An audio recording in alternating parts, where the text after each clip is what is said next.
Yo, Atlas speaking, and welcome to part 7 of What If I Was Reincarnated into Naruto as the blind shinobi of the main branch Hyuga clan. Let the tale begin. Chapter 181. Finally, it was decided that after 15 days of preparation, they would attack Akatsuki. According to the information from Tsunade, Akatsuki resides in Amigakure. Okay, now that we have decided to attack Akatsuki, who will lead this assault? The Mizukage raised the question. Of course, we from Kumogakure will lead the coalition army of the 5 major villages, declared the Reikage as if stating a fact. In my opinion, I believe the leader of the coalition army should be Konoha. Konoha has faced Akatsuki numerous times and possesses valuable information about them. Additionally, I presume they have trained their ninjas to counter Akatsuki's abilities, which would be highly beneficial, said Mifune. We, from Sunagakure, also support this, added Gaara. We, from Kurogakure, also believe that it would be best if Konoha leads the coalition army, chimed in Terumi. I also see no problem with Konoha becoming the leader of the coalition army, said Inoki. The Reikage didn't comment on this because if the majority sided with Konoha, then his Kumogakure would have no chance of becoming the leader of the coalition army. Okay, then if everyone has no objections, then we from Konoha also have no problem. We are ready to assume leadership of the coalition army, said Tsunade. Okay, with everyone's agreement, I announce that Konoha will lead the coalition army. Today's meeting comes to an end, announced Mifune. After Mifune's announcement, the meeting came to an end, and everyone left as no one was willing to waste their time, especially Kurogakure, Kumogakure, and Iwagakure, who had just received information on Akatsuki. They had to take their time and prepare for the upcoming war. After all, Akatsuki couldn't be ignored. After a few days of travel, the Reikage returned to Kumogakure with Killer Bee and Darui. The Reikage was expecting an attack from Akatsuki and had already made many plans and prepared ambushes along his path back to Kumogakure. However, to his disappointment, there was no attack from Akatsuki. Finally, the Reikage reached his office, and as soon as he entered, he was greeted by Mabui, who had already received the news about his return. Reikage-sama, how did the meeting go? Asked Mabui. It went quite well, and all the major villages have reached cooperation with each other to destroy the Akatsuki organization once and for all and reclaim our respective tail beasts, replied the Reikage as he took his seat. Mabui nodded upon hearing the Reikage's response. This was all within her expectations. The only thing I didn't like was that Konoha was given leadership of the coalition army, said the Reikage, handing a scroll to Mabui as he spoke. If we carefully analyze the situation, the outcome isn't particularly surprising. It's well known that Sunagakure maintains strong ties with Konoha, while Iwagakure doesn't harbor much favor toward us. Additionally, considering Jurioku's alignment with Konoha, albeit indirectly, it's understandable why the Mizukage made the choice she did, remarked Mabui thoughtfully as she accepted the scroll from the Reikage. The Reikage nodded in agreement, emitting a lohum in affirmation of Mabui's astute observation. You're well aware of how to handle this intelligence. Proceed swiftly, instructed the Reikage with a sense of urgency.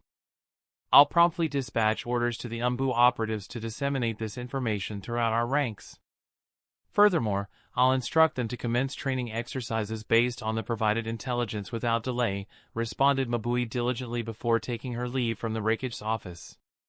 Despite the encroaching nightfall upon the Reikage's return to Kumogakure, the village buzzed with renewed activity, particularly among the ninja populace, spurred into action by Mabui's directives. At this moment, Black Zetsu appeared beside Obito and remarked, the 5 Kage summit has concluded, and each Kage has returned to their respective village. I see. Was there anything significant that occurred? Inquired Obito. They are planning to eradicate the Akatsuki, as we suspected. The concern lies in Konoha disseminating detailed information about Akatsuki to all. This includes nearly everything about our members, their weaknesses, strengths, and more, responded Black Zetsu. This is indeed concerning. However, there is little we can do about it, replied Obito resignedly. What about Nagato? Has he departed for Kumogakure? Inquired Obito. Yes, he has already left Amigakure, confirmed Black Zetsu. Are you planning to attack him immediately after he finishes his assault on Kumogakure? Inquired Black Zetsu.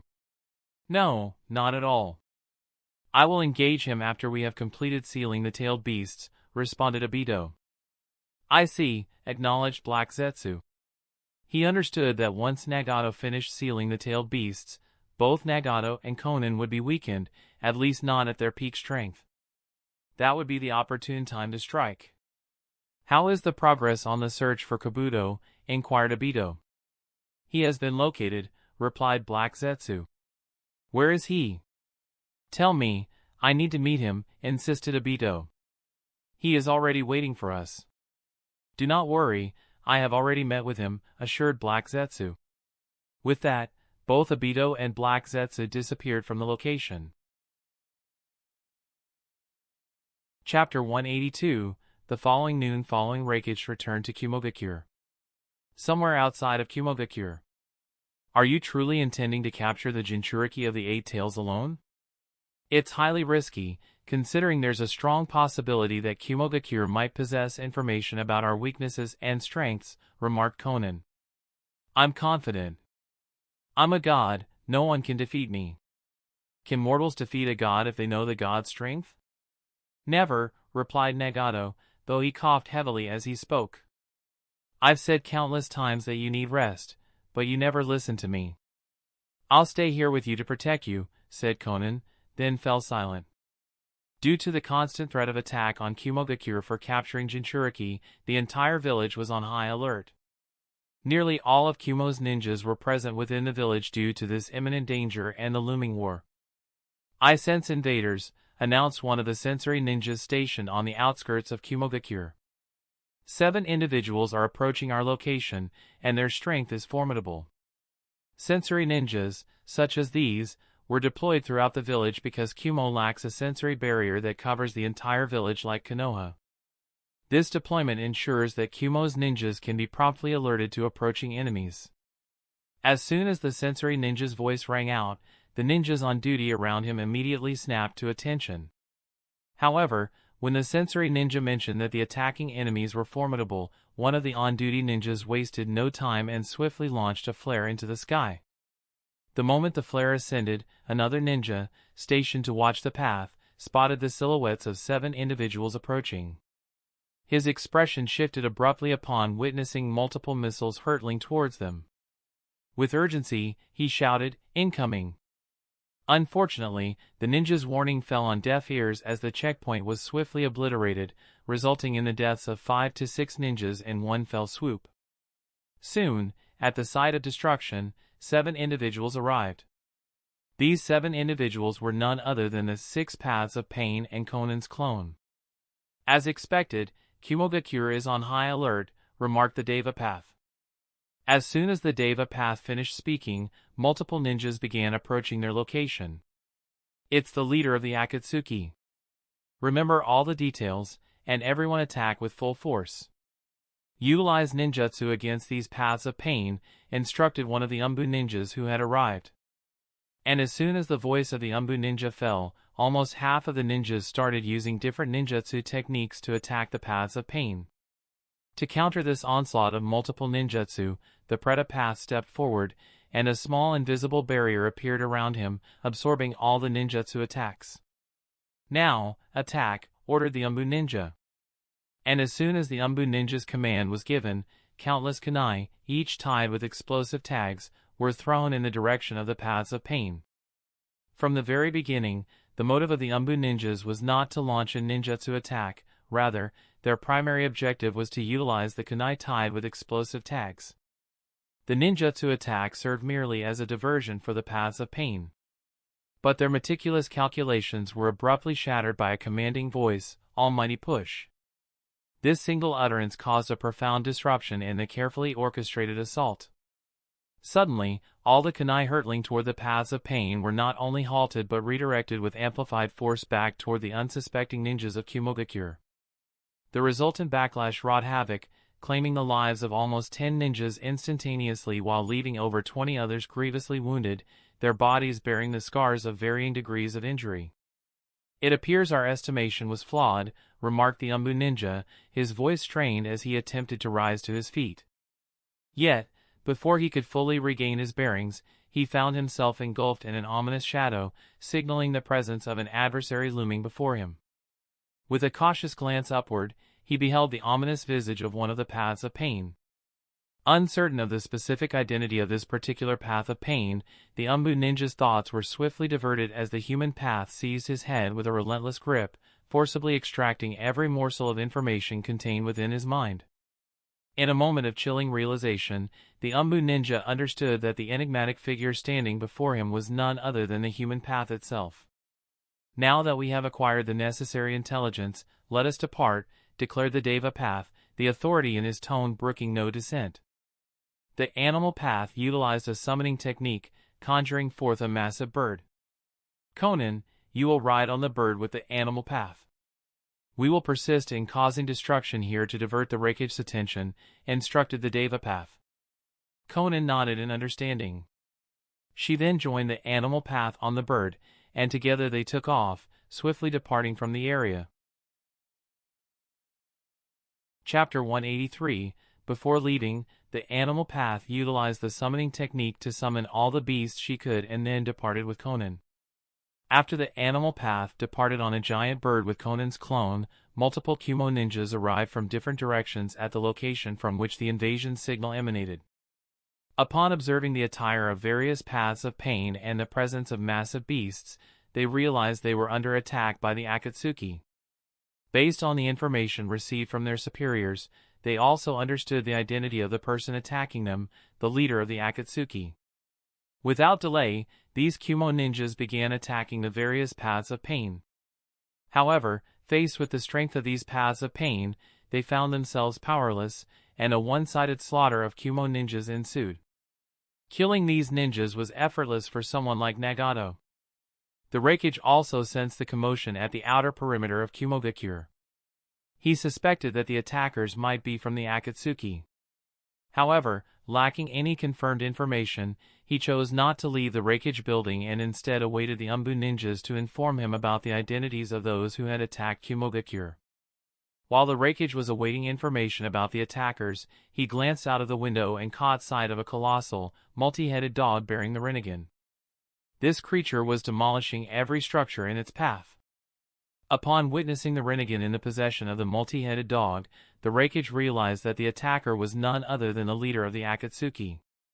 Mbui, who was standing beside the Raikage, also witnessed the dog and remarked, "It appears that the leader of the Akatsuki has come himself." The Raikage responded, "I cannot afford to wait here and waste time now that I know the identity of the attacker. With Nagato's strength, it will be nearly impossible for ordinary Kumo ninjas to stop him. I must go there myself." After uttering these words, the Raikage shattered the glass window of the Raikage's office and immediately entered lightning release chakra mode, sprinting at his utmost speed towards the direction where the paths of pain might be. "You could have opened the window before leaving," said Mabui with a sigh, looking towards the direction in which the Raikage had departed. Soon, the Raikage reached the location and witnessed the destruction wrought by the paths of pain and the beasts. He also observed numerous dead bodies of Kumo ninjas scattered around. At a mere glance, there were easily more than 100 dead bodies of Kumo ninjas lying on the ground. "Damn it," growled the Raikage after witnessing so many casualties. Although the Raikage was furious, he was not foolish enough to charge into battle blindly. Instead, he carefully observed the battle of the paths of pain. He did this to discern the abilities of the various paths of pain so that he could plan his attack accordingly and end the battle swiftly. Within a minute of his observation, the Raikage fully understood the different abilities of the paths of pain. Having only one plan in mind after observing the paths of pain, the Raikage resolved to destroy the Naraka path. While scrutinizing the paths of pain, he also pinpointed the location of the Naraka path, making it his primary target. The Raikage, very confident in his lightning speed, utilized the lightning release chakra mode and attacked the Naraka path like a bolt of lightning. However, Nagato, who had already surmised that Kumogakure possessed information about him and his abilities, had arranged the paths of pain in such a formation that whenever someone attempted to attack the Naraka path, other paths of pain could intercept and defend it. Nagato also understood the significance of the Naraka path's presence because if it were destroyed, the other paths of pain would be rendered irreparable. The Deva path unleashed the almighty push, causing the Reikage, who was swiftly approaching the Naraka path, to be sent flying backward. The Preta path, prepared and waiting, immediately seized the Reikage from behind. Upon capturing him, the Preta path began absorbing chakra from the Reikage, forcing him out of the lightning release chakra mode. From the side, the Azura path deployed the flaming arrow of amazing ability, with his punch detaching from his wrist and hurtling towards the Reikage's chest at an incredible speed, aiming to terminate him in a single blow. The Reikage was truly in danger at that moment because, although he could potentially free himself from the grip of the Preta path with his physical strength, he wouldn't be able to dodge the impending attack from the Azura path. Furthermore, he was not in his signature lightning release chakra mode, leaving his defenses weakened. If he were in the lightning release chakra mode, the attack from the Azura path would pose no problem for him. To the relief of every Kumo ninja present, Darui appeared between the punch of the Azura path and the Reikage, halting the punch's advancement. Additionally, the Reikage managed to free himself from the grip of the animal path. Chapter 184. After freeing himself, the Reikage looked at all the paths of pain with solemn eyes because he was at a total disadvantage in this encounter. However, the Reikage was not someone to give up easily. He once again entered the lightning release chakra mode and prepared to attack the paths of pain. At this moment, Darui appeared beside the Reikage and said, "Reikage-sama, if you can hold off the other paths of pain, then I will be able to deal with the Naraka path." Finding this plan feasible, the Reikage nodded and replied, "Okay, then let's do this." But before they could implement their plan, suddenly all the paths of pain and the summoned beasts disappeared from the place. It took a moment for the Reikage to comprehend what had just happened, and when he realized that all the paths of pain had vanished, he shouted in anger, "Where did they go?" As the Reikage shouted this, the lightning chakra covering his body rioted even more, destroying the ground around him. "Search for them, they must be around here somewhere," said the Reikage. Darui analyzed the situation and said, "It doesn't seem like they left here using the body flicker technique, on the contrary, it seems like they were summoned." The Reikage agreed with Darui's assessment. Just at that moment, a Kumo Umbu ninja appeared in front of the Reikage and said, "We found 2 members of Akatsuki moving in the direction of Lord Killer Bee's training place. Umbu ninjas are following the giant bird on which they were seated, and they also should have asked for reinforcements." After hearing this, the Reikage said, "It seems that the disappearance of the paths of pain and the movement of those Akatsuki members are connected. I have no time to waste, I will immediately go to my brother's training." After saying this, the Reikage left, and Darui followed him, leaving the place. "Fool, ya fool, who are you?" "Yeah," said Killer Bee, rapping while looking at Animal Path and Conan, who appeared in front of him. Neither the Animal Path nor Conan spoke. Without wasting time, the Animal Path used the summoning technique.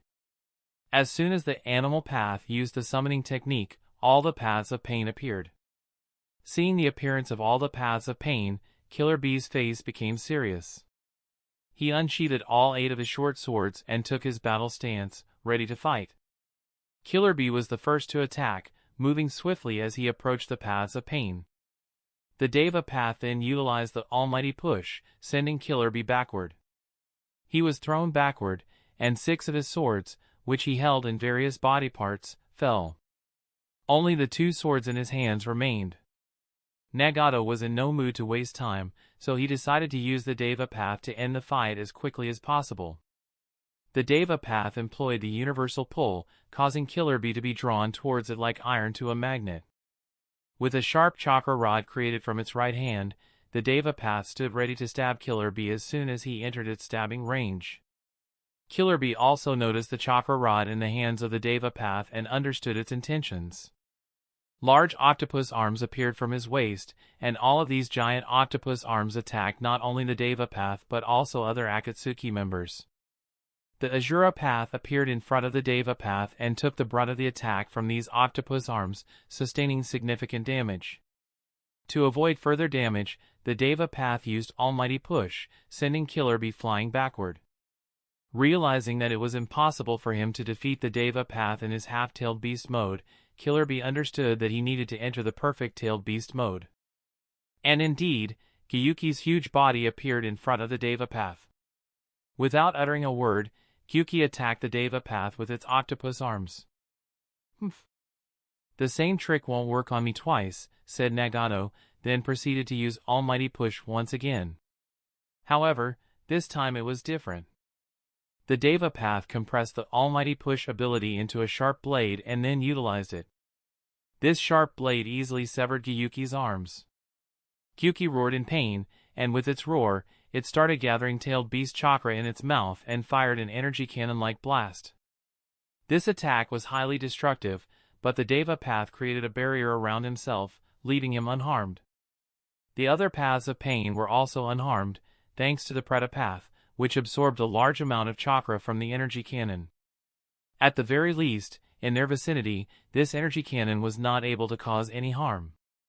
The Raikage, moving at full speed, also witnessed the explosion and understood that Killer Bee was definitely in combat with someone powerful. If this were not the case, Killer Bee wouldn't have entered his tailed beast mode. Chapter 185. Due to the cannon-like attack from Eight Tails, Gyuki, the entire area was engulfed in dust, reducing visibility to zero. Nothing could be seen at all. They should be dead now, yeah," said Killer in his rapping tone. "No, they are absolutely fine," said Gyuki, sensing that all the paths of pain were unharmed. As the dust cleared, all the paths of pain were clearly visible without any harm. Before Killer Bee or Gyuki could plan their next attack, numerous papers flew in Gyuki's direction and exploded all over his body. These papers were no ordinary papers, they were all explosive tags that directly hit Gyuki. Gyuki once again felt a huge amount of pain from this attack, but being the second most powerful tailed beast, Gyuki was quite resilient to such assaults and was able to withstand them. Before Gyuki could recover from the pain of being hit by multiple explosive tags, the Azura Path's head opened, and a powerful laser beam was shot from the center of its head, directly hitting Gyuki. Yet, Gyuki remained unharmed. However, Nagato was in no mood to give Gyuki any other chance to counterattack. Therefore, the Deva Path flew into the air and released multiple black receivers that pinned all of Gyuki's tentacles, causing a disruption of chakra flow within Gyuki. Although these black receivers were not too large, they were sufficient to pin down Gyuki's tentacles. The disruption in chakra caused by the presence of the black receiver immobilized Gyuki for a few moments, but these moments were more than enough for the Preta Path to get close to Gyuki. The Preta Path appeared in front of Gyuki and began absorbing chakra from Gyuki at a rapid pace. Feeling the rapid loss of chakra from his body, Gyuki and Killer Bee became anxious. With a loud roar and full strength, Gyuki removed all the black receivers pinning his tentacles and, in anger, punched the Preta Path in an attempt to destroy it with a single blow. But obviously, the Deva Path was ready for such an attack, and he immediately appeared in front of the Preta Path, using the Almighty Push to halt the advancement of Gyuki's punch just a few centimeters away from himself. Without much issue, this attack from Gyuki was defended. While the Deva Path was stopping Gyuki's attack, the Animal Path also utilized the summoning technique to summon the giant rhino. This giant rhino attacked Gyuki from its right side. So, before Gyuki could continue its attack on the Deva Path and the Preta Path, it had to defend itself from the impending attack of the giant rhino. Gyuki halted the incoming attack from the giant rhino with his hand. While defending himself from the rhino's assault, Gyuki swung his tentacles towards the Deva Path and the Preta Path to force them to retreat from his immediate vicinity. After all, they could take advantage of Gyuki when he was occupied defending himself from the rhino's attack. Having stopped the giant rhino's assault, Gyuki wrapped two tentacles around giant rhino's body and squeezed tightly. As a result, the giant rhino disappeared into a cloud of white smoke. But before Gyuki could even breathe a sigh of relief, he heard a loud boom coming from above his head. When he looked up, he saw the giant bird, on which the Animal Path and Conan had previously arrived at this location, diving towards him with extreme speed. Kyuki barely had time to react before the beak of the giant bird pierced his right shoulder, pinning him to the ground. The giant bird moved away from Kyuki, finally freeing him, but leaving a big hole in his shoulder. Despite continuously healing, Kyuki couldn't even stand up before the Deva path waved his hand. All the debris of stones and broken parts of the land started getting attracted towards Kyuki as if he were a magnet, pulling in these materials. This process continued until Gyuki's entire body was covered in debris. Not only did these debris cover Gyuki's body, but they also exerted constant pressure, compressing him. Kyuki tried his best but was unable to free himself from the entanglement. As Kyuki struggled, the debris constantly shook, but after a few moments, the shaking ceased, and the debris fell to the ground. While the Deva path was employing this weakened version of planetary devastation, all the paths of pain except for him fell to the ground, and all the summons also disappeared from the location. Because to even perform this weakened version of planetary devastation, Nagato needs to concentrate his whole chakra in the Deva path, or else he won't be able to execute it. After the work of the Deva path was completed, all the paths of pain began to wake up and stand on their feet again. The Deva path used universal pull to clear the debris, revealing the unconscious body of Killer Bee buried beneath it. The Azura path moved and retrieved the unconscious Killer Bee from under the rubble. Chapter 186. The Deva path looked at Conan and said, "Retrieve the tentacle of the Eight Tails, which I had cut off earlier." Conan nodded, searching for the tentacle, retrieving it, and wrapping it in paper. Just then, a loud roar from the wreckage echoed, "Release my brother." The Deva path calmly observed the approaching wreckage and unleashed an almighty push, sending him flying. The force behind the push was tremendous, as evidenced by the wreckage being propelled through the air and colliding with a small hill, rendering him unconscious and causing him to revert from the lightning release chakra mode. After performing this action, a black chakra receiver materialized in the hand of the Deva path. With great force, he hurled it directly at the wreckage's shoulder. The wreckage, who intended to enter the lightning release chakra mode once again, found himself unable to do so due to the interference of the chakra receiver. The Deva path launched another assault on the wreckage, utilizing the chakra receiver. This time, his aim was the wreckage's chest, intending to end his life once and for all. However, at this critical moment, Darui emerged in front of the wreckage, deflecting the chakra receiver and saving the wreckage's life. At this moment, the wreckage also stood straight and removed the chakra receiver from his shoulder. However, even as he removed the chakra receiver, he found it very difficult due to its properties. Even after taking out the chakra receiver, the wreckage still felt quite uncomfortable. It was only after he threw away the chakra receiver that he began to feel normal. Upon witnessing the wreckage's liberation and the appearance of Darui, the Deva path lost interest, moved, and boarded the giant bird. All the paths of Pain and Conan were already aboard. The giant bird took off and flew away, but Wreckage, being stubborn, was not going to watch his brother be taken away like this. He started running in the direction in which the giant bird was leaving, and with his fast speed, he was able to keep up. However, eventually, he lost sight of the giant bird because the terrain of Kumogakure was filled with small hills and rivers. Bastard! Wreckage cursed loudly and punched the hill beside him, causing the whole hill to shake. Just at this moment, Darui also arrived beside Wreckage. The Wreckage said, "Immediately dispatch teams to search for traces of the giant bird and Akatsuki. I will definitely bring my brother back." Darui nodded upon hearing the order from the Wreckage. Then the Wreckage continued, "Announced throughout the entire village to prepare for war. Also, inform all the other Kages from different villages that I am launching a preemptive attack on Amigakure." After issuing this order, Darui nodded and departed. The Wreckage also returned to his office. After traveling to the predetermined location, Conan and Nagato landed. The chosen location was far from where the sealing of the tailed beast would take place.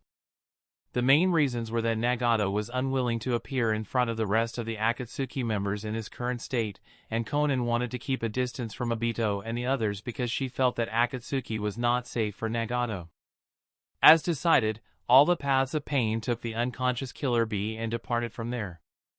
After the paths of pain arrived at the location, the sealing process commenced smoothly, and Gyuki was sealed within the Gedo statue. This event starkly contrasted with Sasuke's encounter, where he mistakenly captured a false Eight Tails and was deceived by Gyuki, whereas Nagato managed to capture the genuine Gyuki. The sealing procedure lasted for 3 days. Now, only the Nine Tails remains, remarked Deidara. But capturing it will prove to be the most challenging task, added Obito. Upon hearing Obito's words, silence fell upon everyone, as they were all aware of the imminent threat posed by the sword known as Juryoku.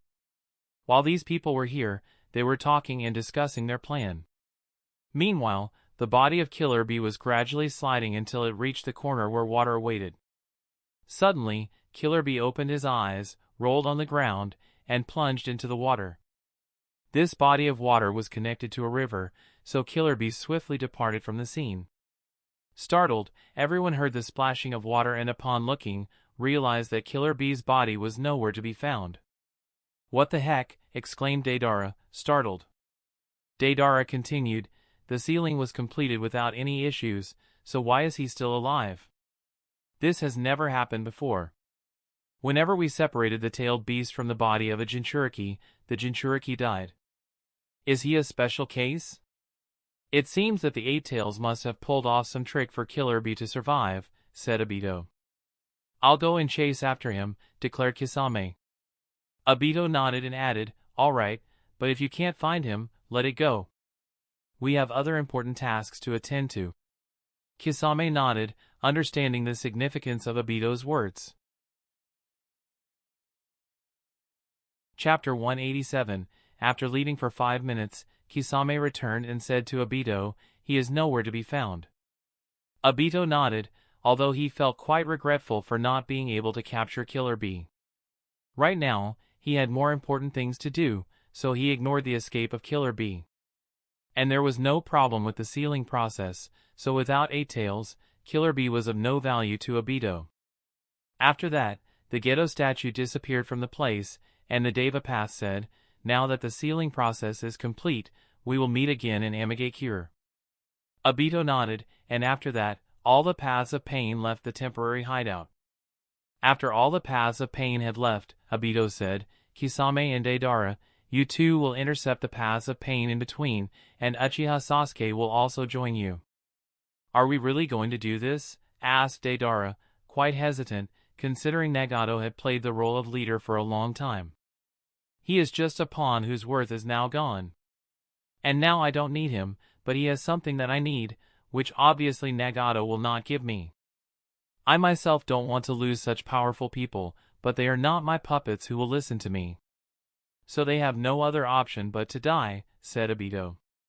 Hearing this, Deidara nodded, and following Obito's orders, Kisame and Deidara left to intercept the paths of pain. The main reason for intercepting the paths of pain was that they were heading towards Nagato, and if Nagato obtained the paths of pain, he would certainly be more difficult to kill. "The sealing process is complete now, so we should leave," said Konan to Nagato, her voice tinged with urgency. Nagato nodded solemnly. "You are right. As soon as the paths of pain arrive, we will leave immediately." "But what is the rush to leave for Amigakure?" asked Obito, his sudden appearance catching them off guard as he materialized behind Nagato and Konan. Konan spun around, her eyes narrowing at the unexpected intrusion. "Obito? What are you doing here? Didn't we agree to meet again in Amigakure?" As she addressed Obito, her stance subtly shifted, prepared to defend Nagato at a moment's notice. "I came to take something that doesn't belong to you," replied Obito, his tone cold and calculated. Konan's expression hardened, her suspicions growing. "I don't think we have anything that's yours or that belongs to us," she retorted, her gaze unwavering as she braced for whatever confrontation might follow. Obito replied while walking towards Nagato and Konan, "Rinnegan. I came here to take the Rinnegan that doesn't belong to Nagato." "What do you mean?" said Nagato in a cold tone. "You were never born with the Rinnegan. The Rinnegan was awakened by Uchiha Madara, who later implanted it into you because you are an Uzumaki. The Rinnegan requires a large amount of chakra and vitality, for which an Uzumaki was perfect," explained Obito. Hearing this, Conan was shocked. From the very beginning, she, Nagato, Jiraiya, and Yahiko had believed that Nagato was born with the Rinnegan, but this revelation had never crossed their minds. Nagato was also surprised, but he remained quite calm about the matter. "Now, if you calmly give me the Rinnegan, then we can still work as colleagues," said Obito. "But if you don't, then I will have no option but to kill you both," he added, his body emanating killing intent. "You know my answer. I'm not going to give the Rinnegan to you because only with the Rinnegan can I fulfill Yahiko's dream of world peace," said Nagato firmly. As soon as Nagato mentioned Yahiko's name, Obito scoffed in disdain and said, "You're talking about that naive Yahiko who was manipulated to death by that old Danzo. Every time I remember his ambitions and the way he sought to achieve world peace, I can't help but laugh. What did he achieve in his life? Nothing. He lost his life, and not to mention all the Akatsuki members who trained with the ambition of achieving world peace died by my hand. You know, I didn't even break a sweat when I killed all those weak and pathetic Akatsuki members." "Did you kill everyone from the old Akatsuki?" asked Nagato, his tone growing chilling. "Yes, but you don't have to worry. They didn't die in pain, I killed them swiftly, so they died without suffering." "You should be happy about it," replied Obito. Although Nagato and Conan understood that Obito was just trying to provoke their anger in order to find flaws in their demeanor, both Nagato and Conan felt anger raging within them. "Universal pull," said Nagato, his voice resonating with power as he unleashed his technique.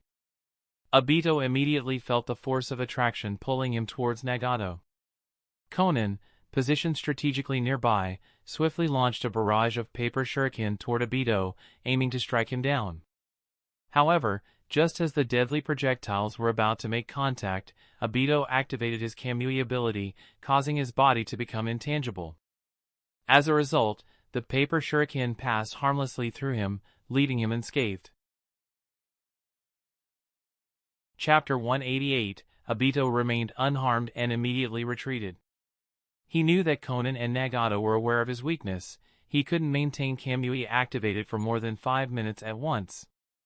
Conan, who had been poised to resume her attack on Obito, had no choice but to relent. She had also contemplated various methods to render Obito intangible, but all her attempts had failed. "Do you truly believe I am foolish enough not to take precautions, knowing that you are aware of my weakness?" Obito retorted. Conan and Nagato remained silent, their anticipation evident. However, just as Conan was about to resume her assault on Obito, Nagato's expression changed, a shift noticed by Conan. She immediately inquired, "Nagato, what has caused this change in your demeanor?" "All my paths of pain have been intercepted by Uchiha Sasuke and a few other unidentified individuals, perhaps his teammates," Nagato replied. Conan turned her gaze towards Obito and accused, "This must be your doing." "Correct," Obito affirmed. While standing before the paths of pain, Uchiha Sasuke, accompanied by his newly formed Team Taka, emerged. "Uchiha Sasuke, do you truly believe that defeating Uchiha Itachi makes you my equal?" challenged the Deva Path. "We shall soon find out," Sasuke replied, nodding towards his Taka companions. With remarkable speed and his sword enveloped in lightning, Sasuke swiftly closed the distance towards the Deva Path, launching an attack. However, as Sasuke approached, he was suddenly repelled and sent flying backwards. At the same moment, Suigetsu launched an assault on the Naraka Path in an attempt to dismantle it. Yet, the Azura Path was not inclined to permit such an action. It retaliated by firing missiles from its hand, aimed at Suigetsu. However, due to Suigetsu's clan's secret technique, his body behaved like water, allowing the missiles to pass harmlessly through him as if through a watery wall, leaving Suigetsu unscathed. As Suigetsu's arrival was observed by the Azura Path, thanks to their shared vision ability, the Nara Path swiftly shifted position, evading Suigetsu's incoming attack. However, just then, Hyuga utilized the Jutsu Broadaxe to strike the Azura Path, destroying one of its hands. Before the Paths of Pain could mount a counterattack, they were engulfed in a massive shadow, indicating the presence of something immensely large above them. The looming structure descending upon them was none other than Deidara C3. Simultaneously, as Deidara's C3 plummeted, Kisame closed in on the paths of pain using Earth Release, Subterranean Voyage. Observing the descending C3, the Deva path raised his hand and unleashed an almighty push, diverting the C3 and sending it hurtling in the opposite direction away from the paths of pain. The C3 from Deidara was never intended as a serious attack, it was clearly a distraction aimed specifically at the Deva path. This allowed Kisame to approach Deva path unnoticed. Even if he was detected, Deva path would be forced to repel the incoming C3 attack. This strategy was employed because only the Deva path possessed the ability to repel the C3 attack, and after using the almighty push, Deva path would need to wait at least 5 seconds before being able to use it again. During this brief window, Kisame could launch an attack on Deva path, potentially destroying it in one blow. The plan orchestrated by Deidara and Kisame proved successful. Kisame emerged beneath Deva path and struck with his Samahata. However, they overlooked one crucial detail: Deva path housed the body of Nagato's closest friend, Yahiko, making it the strongest and most durable among all the paths of pain. In Deva path's hand, a chakra receiver materialized, with which he deflected Kisame's attack. Due to Kisame's formidable physical strength, the Deva path was forced to take a few steps back. By this time, Deva path had regained his ability to use his jutsu, so he promptly employed universal pull, drawing Kisame towards himself. Feeling the immense force pulling him, Kisame refused to yield. He drove the Samahata into the ground, resisting the pull exerted by the Deva path. Meanwhile, the human path moved towards Kisame, aiming to eliminate him swiftly. However, Sasuke intervened at that moment. Just as this occurred, a flurry of white spiders began descending to the ground. Upon seeing this, the human path attempted to evade, but Sasuke effortlessly restrained it. The white spiders descended onto the human path and the Naraka path, detonating upon impact and immediately destroying them. As for the animal path, it was engaged in aerial combat on a giant bird, contending with Deidara. Suigetsu and Yugo successfully neutralized the Azura path. Now, only the Preta path and the Deva path remained on the ground. The battle between Nagato, Konan, and Obito raged on. With Nagato's support limited, as he was occupied controlling the paths of pain, Konan managed to hold her own against Obito thus far. Konan refrained from unleashing her full power, concerned for Nagato's safety. Having lost 3 paths of pain simultaneously, Nagato realized the difficulty of fighting on 2 fronts as he currently was. He made the decision to summon all his paths of pain beside him, allowing him to concentrate his forces in one location. Chapter 189, Nagato employed the summoning technique to summon all 6 paths of pain. 3 of the paths of pain had been destroyed, while 3 remained intact. Kisame, Deidara, and Team Taka, who were fighting the paths of pain, were shocked to witness the paths of pain disappearing. As soon as Obito witnessed the summoning of the paths of pain, he exclaimed in shock, "Damn it! How could I forget that Nagato himself can also utilize all the abilities of the paths of pain?" Obito felt frustrated knowing that he had overlooked such a crucial detail during his calculations. But at least one thing is favorable: 3 of the paths of pain have been destroyed. All I need to do now is to prevent Nagato from repairing the remaining ones, thought Obito. How could Nagato not have considered this? Nagato also realized that the process of repairing the destroyed paths of pain would take time. Thus, he instructed Konan, "Konan, please hold him off for a few minutes." Konan nodded, understanding Nagato's intentions. She reassured him, saying, "Don't worry about Obito. I will keep him occupied while you repair the paths of pain." With determination, Konan transformed into her angelic form and swiftly flew towards Obito. Surrounding her were numerous small papers as sharp as blades, which she directed to attack Obito. Obito, anticipating the assault, utilized Kamui to become intangible. As Konan relentlessly closed in on him, Obito secretly thought, "Come closer, come closer." When Konan approached near enough, Obito activated Kamui, attempting to draw Konan into the Kamui dimension. However, In his rush for victory, Obito made a critical error that Conan had accurately anticipated and exploited. Conan knew that once she approached Obito, he would use his Kamui to suck her into his Kamui space, as she had experienced this before, during Asura vs. Juryoku. It was a known fact that whenever Obito used Kamui to enter the Kamui space, he became tangible. The papers flying around Conan weren't ordinary, they were paper bombs. Conan controlled these paper bombs and attached them to Obito's body. "Paper bombs!" exclaimed Obito in shock. At that moment, he realized that he had been outmaneuvered. As the paper bombs exploded, Conan, who had been on the verge of being sucked into the Kamui space, was freed. Finally, the smoke cleared after the explosion of paper bombs, revealing Obito clearly. At that moment, Obito felt thoroughly embarrassed as 1/4 of the upper side of his mask was missing, and his face had turned black due to the paper bomb explosions. "After all, you were chosen by me for Akatsuki.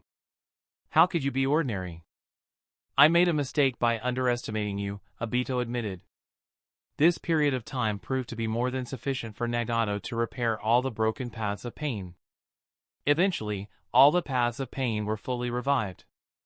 Nagato also joined the battle, and all the paths of pain attacked Obito.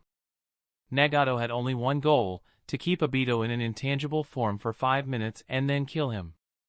The Deva path initiated the assault by using universal pull to attract Obito towards him, while the Asura path fired missiles in Obito's direction. In response, Obito released multiple sharp rods from his eyes towards the paths of pain, forcing them to evade the attack.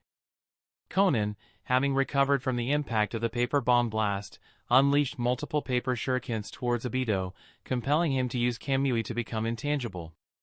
However, as soon as Obito entered his intangible state, all the paths of pain surrounded him, ready to strike at any moment while maintaining a safe distance to avoid being sucked into the Kamui space.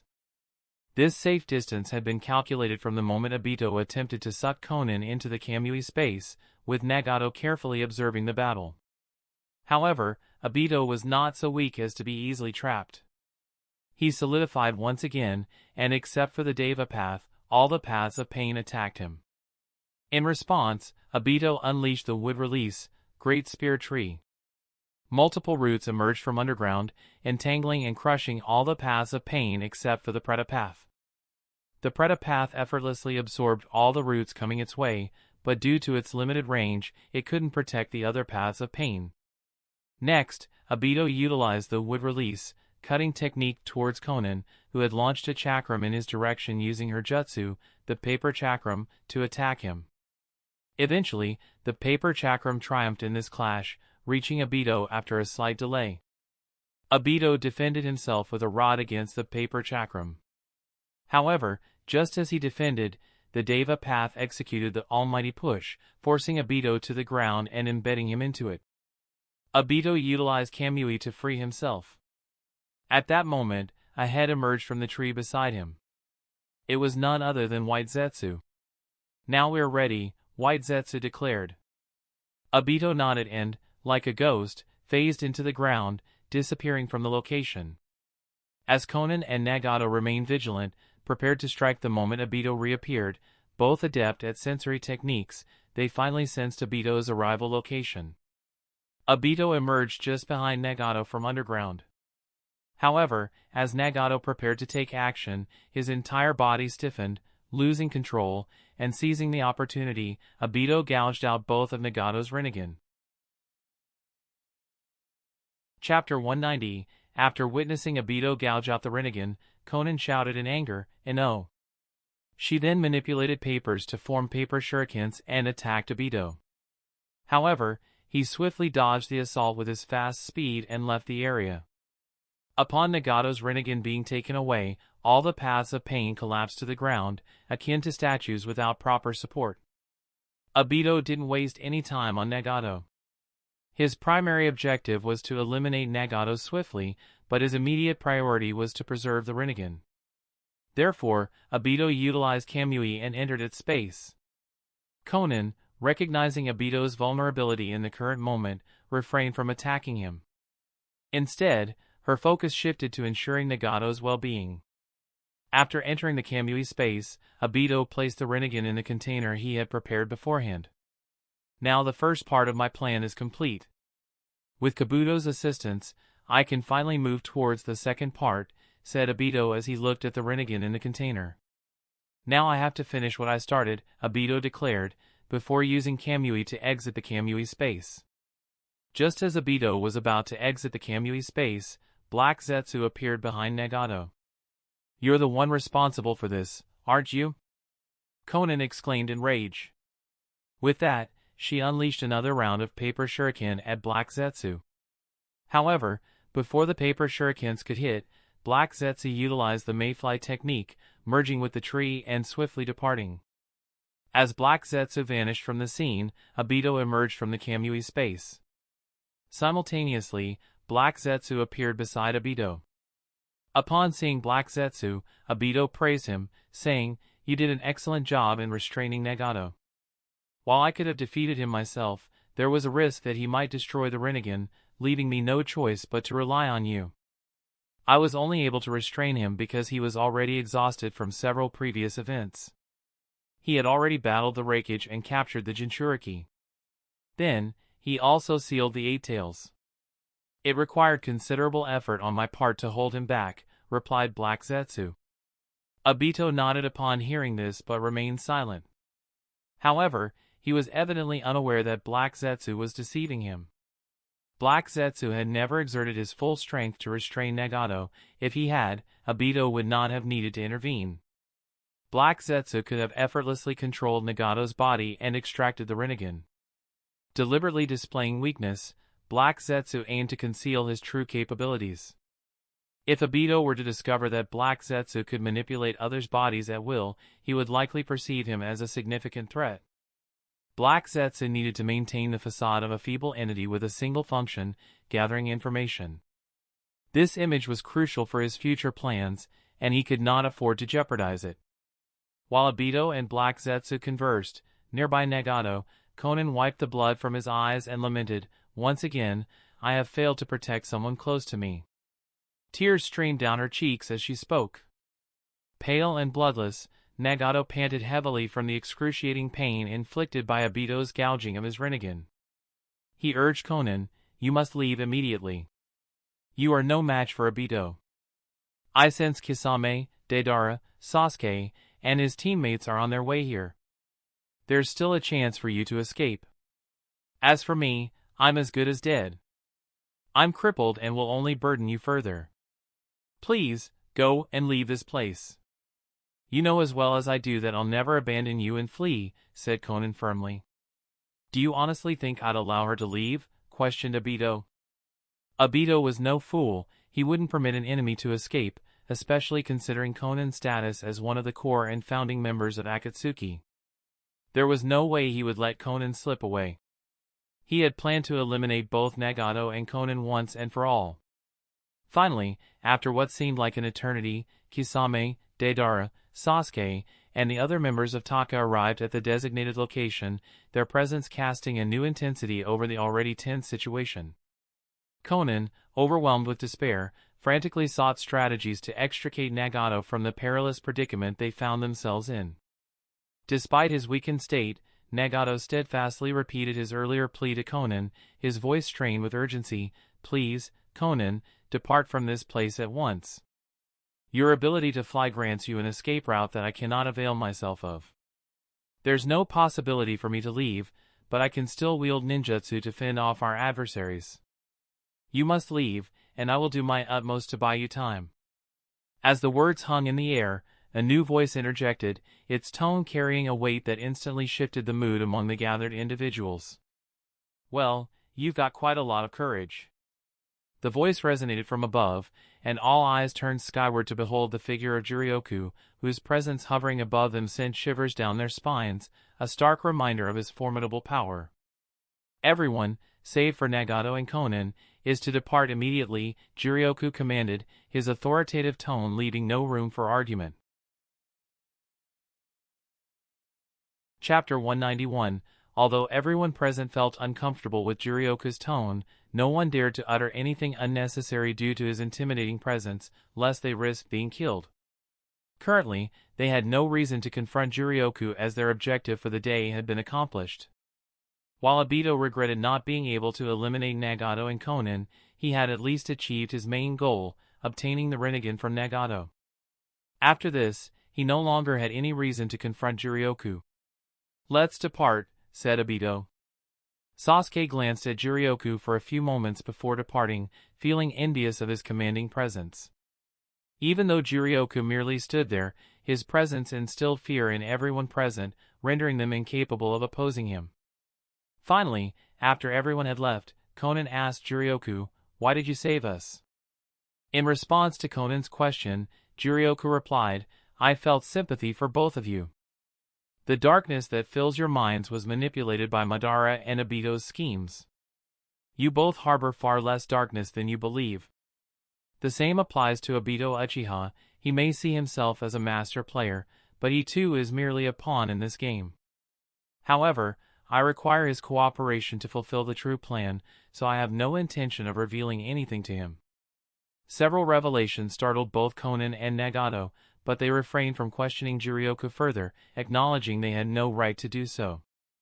Nagato said to Jirioku, "I am already disabled, and I have no desire to continue living.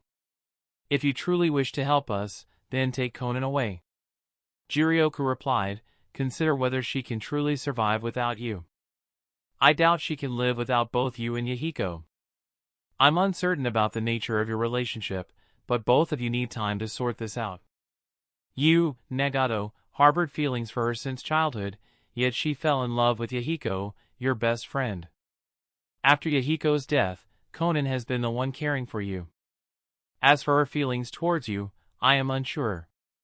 You both need time to figure it out." Konan, focused solely on Nagato's injuries, said, "His injuries are severe, we need to get into a skilled medical ninja. Jirioku, please assist me. I am at your disposal, I will do whatever tasks you assign." Jirioku replied, "I don't think I'll need anything from you. However, Nagato must be saved, and for that, we require a powerful medical ninja. We already know the world's most formidable ninja, who happens to be your sensei's best friend." "But will sensei help us?" asked Konan. Jirioku said, "That depends on your luck. I cannot influence his decision. If he desires both of you dead, then unfortunately, you will be." Although Jirioku spoke these words, he knew there was no chance Jiraiya would allow his students to perish, especially after learning the truth. Jiraiya was too compassionate for such a scenario. If their teacher had been Danzo, however, the outcome might have been different. Jirioku lifted both Konan and Nagato with the assistance of gravity, and the three of them flew in the direction of Konoha. Jirioku landed on the ground outside Konoha. He began walking toward the gate of Konoha, and when the Konoha guards saw him, they couldn't believe their eyes for a few seconds. However, once they confirmed that it was indeed Jirioku approaching, they attempted to say something. Before they could utter a word, both guards fell unconscious to the ground, and Jirioku continued walking forward. The scene in Konoha now featured Jirioku walking at the front, with Konan following closely behind him and Nagato floating in his seat.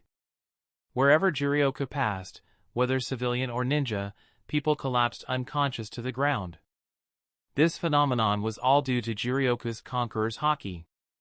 After a few minutes in the Hokage's office, Tsunade felt as if a wave of dizziness had struck her, but her strong willpower prevented her from being too affected. However, the same could not be said for Shizune. She felt dizzy, but thanks to Tsunade's assistance, she managed to remain standing without losing consciousness. Where did this sudden wave of dizziness come from? It's very similar to... Tsunade began saying, but as she spoke, the gate of the Hokage's office opened, and Jirioku entered. One of Jirioku's moves, Tsunade finished her sentence, looking at Jirioku. Seeing Jirioku was fine, but as soon as she saw Konan and Nagato behind him, she almost screamed and stood up in shock. However, at the last moment, she regained control and maintained her composure. "Long time no see, Hokage," said Jirioku as he took a seat. Tsunade took a deep breath and said, "Jirioku, what brings you here? And why did you bring the members of Akatsuki, especially the leader, here to Konoha. Jiraiya replied, after all I've told you, you still refer to him as the leader of Akatsuki? Anyway, I brought them here because they have some relation to Konoha. They are Jiraiya's students. Tsunade also recognized them as the students Jiraiya had taken during the Second Ninja War. And Jiraiya had also informed her about Nagato and Konan being members of Akatsuki before, so she wasn't surprised. Chapter 192, Tsunade called for an Umbu ninja and said, "Go and summon Jiraiya. Tell him it's urgent and he needs to be here immediately." The Umbu ninja nodded upon receiving the orders and began to leave. However, just as the ninja was about to exit the Hokage's office, Jiraiya's voice stopped her. "Wait," said Jiraiya. The Umbu ninja dared not move any further and stood there, waiting for Jiraiya to finish his sentence. "Go in my left direction. He is outside a bathhouse 800 meters away from here." "He is peeping into the bathhouse right now," said Jiraiya. Upon hearing this, Tsunade's face contorted in anger, and she clenched her fist. Even Konan's expression twitched upon hearing it. Meanwhile, Nagato, from the sidelines, was thinking, teacher hasn't changed at all. Jiraiya was peering through his small telescope into the bathhouse, emitting lewd laughter from time to time. His face was completely red due to blushing. At that moment, the Umbu ninja arrived and looked at Jiraiya. The Umbu ninja said, "Jiraiya-sama, the Hokage is calling for you." "Yuzuki, I am conducting important research here. Once I am done, I will immediately go and meet Tsunade," said Jiraiya. Yuzuki replied calmly, "Jiraiya has arrived in Konoha, and currently, he is sitting in the Hokage's office." As soon as Yuzuki finished speaking, Jiraiya was nowhere to be seen. It was as if no one had been present there in the first place. Yuzuki simply shook her head, knowing that Jiraiya's speed was so fast that she couldn't even see him leaving. Jiraiya entered the Hokage's office through the window and saw Jiraiya sitting in the chair opposite Tsunade. Jiraiya glanced at Tsunade, hoping to glean some information on why Jiraiya was there. However, Tsunade simply shook her head and pointed towards Nagato and Konan. Jiraiya was startled to see them. He never expected to see his students in front of him again. "What do you mean?" Jiraiya asked, looking at Jiraiya. "You don't think I brought them here to threaten you or something, do you?" Jiraiya asked in a joking manner. "Then what is the main reason for bringing them here like this?" Jiraiya inquired. Jiraiya began speaking, "It's like this," and proceeded to explain the entire matter concerning Nagato, from his childhood to being manipulated by Madara into receiving the Rinnegan. He recounted the death of Yahiko and the slaughter of the old Akatsuki to force Nagato into awakening the Rinnegan, as well as how Nagato eventually succumbed to the path of darkness. Jiraiya also detailed the recent event of Obito taking away the Rinnegan from Nagato. He provided them with every detail. After listening to this, Jiraiya took a deep breath, realizing he never knew so much had happened in his student's life. "So what exactly do you mean by bringing them here?" asked Jiraiya. "Of course, I brought both of them here so that Nagato can receive treatment from the Hokage. After all, no one is a better medical ninja than the Hokage," said Jiraiya. "Are you planning to make another deal right now?" asked Jiraiya. Jiraiya replied while standing up, "No, not at all. I brought them here by telling them that if their teacher wants to save them, they will live. But if their teacher doesn't want to save them, then that's their luck. I didn't come here to threaten you or anything. I simply brought them here. Now it's up to you. Do you want them to live and lead peaceful, happy lives, or do you want them to die? I leave everything to you, and your decision has nothing to do with me. Now that my purpose for coming to Konoha is complete, I will take my leave," said Jiraiya. Before Jiraiya left, Konan said, "Thank you very much for bringing us here." Jiraiya nodded and disappeared from the Hokage's office in a flash. After Jiraiya departed, Jiraiya looked in Tsunade's direction and asked, "What should we do now with them?" "Quit fooling me. It's clearly written all over your face that you want me to save Nagato," said Tsunade. Jiraiya just gave an embarrassed smile and said, "It wasn't entirely their fault. They were manipulated into those acts. Sigh. I can save them, but what after that? You also received news that your precious student has captured the Eight Tails. If, at a time like this, we bring both of them to Konoha, then tell me, what do you think will happen? Asked Tsunade. Please, said Jiraiya. Fine, I will save them, but at the very least, they need to tell a few things that are very important from now on, said Tsunade. Conan immediately replied, I am willing to tell you everything. Just treat Nagato. His condition is very serious right now. Tsunade nodded and said to Jiraiya, I leave the interrogation to you. Meanwhile, I will attend to your precious student. After saying this, just as Tsunade was about to take Nagato away, an Umbu ninja arrived in a hurry at the Hokage's office. Hokage-sama, everyone from the gate of Konoha to the Hokage's office has fainted and fallen to the ground, said the Umbu ninja. It was Jirioku. Wherever he passed, people fell beside him, said Conan. Damn, this guy always causes a ruckus whenever he comes, said Tsunade. Nothing happened to them, right? Asked Tsunade. They are absolutely fine, they're just unconscious, said the Umbu ninja. Just carry those people to their respective houses if their address is known. If not, just let them rest in a proper place, ordered Tsunade. The Umbu ninja acknowledged the order with a nod and left. Chapter 193. After that, Tsunade took Nagato for treatment, and Jiraiya took Conan for interrogation. Jiraiya himself conducted the interrogation. However, some of the key figures who represent the mainstream of Konoha arrived at the location where the interrogation was to take place. Conan answered all the questions asked by Jiraiya without hesitation, as it was her only option to atone for the sins she had committed. Kakashi also raised one of the doubts he had. Was Obito the one who attacked Konoha on the night of the Nine Tails incident? Conan replied to Kakashi, he used to flaunt his power by mentioning that he forced the fourth Hokage into dying. He also harbored a huge amount of hatred for Kirigakure, as he was the one who controlled the fourth Mizukage and killed almost all the Kekkei Genkai users in Kirigakure. Obito is the one who brought Kirigakure to the point that it became the village of the Bloody Mist. After listening to this, Kakashi fell into deep thought about how far his friend had fallen on the path of darkness. Contemplating this, Kakashi became very sad. All the information that Conan knew was conveyed to Jiraiya. Additionally, Tsunade fulfilled her promise and healed Nagato without fail. After returning from Konoha, Jirioku went back to the daimyo mansion. He had already witnessed the important events he wanted to see, and now he could fully focus on his training. Killer Bee also returned to Kumogakure.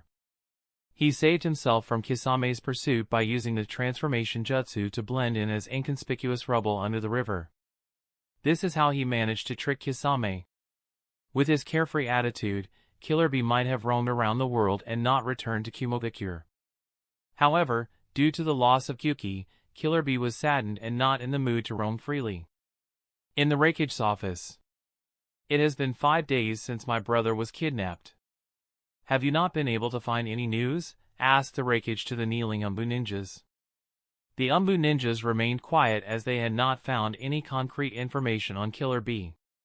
Just at that moment, a ninja entered the Reikage's office and said, Reikage-sama, Lord Killer Bee has arrived in Kumogakure. The Reikage stood up in shock and said, What? Where? Take me to him immediately. The ninja replied, Lord Killer Bee is about to arrive in the Reikage's office. Reikage waited for less than a minute, and Killer Bee entered the Reikage's office. Seeing Killer Bee, the Reikage hugged his brother and said, It's good that you are fine, my brother. But how were you able to escape from the clutches of Akatsuki? Killer Bee replied, It's all thanks to Gyuki. Gyuki sacrificed himself to protect me. The Reikage, looking at his brother in confusion, asked, What do you mean? I do not understand. Explain everything properly. Gyuki has been extracted from me, but at the last moment, Gyuki left one of his tentacles inside me, which is why I didn't die even after Gyuki was extracted, said Killer Bee.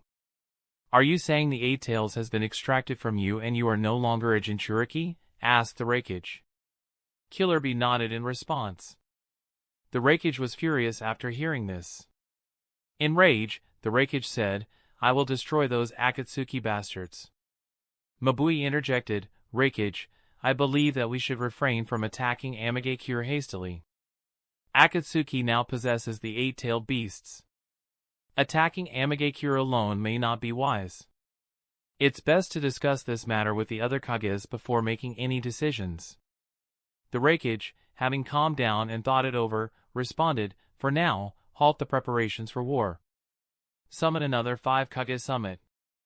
Mabui nodded in agreement and added, "I will immediately dispatch messages to the other major ninja villages to inform them of the upcoming 5 Kage summit." With that, Mabui left the Reikage's office. The Reikage then turned to Killer Bee and said, "Go and rest.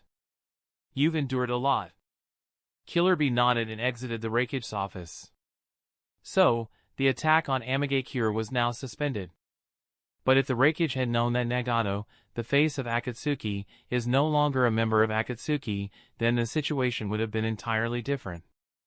Instead of halting the war, he would have accelerated the pace of it.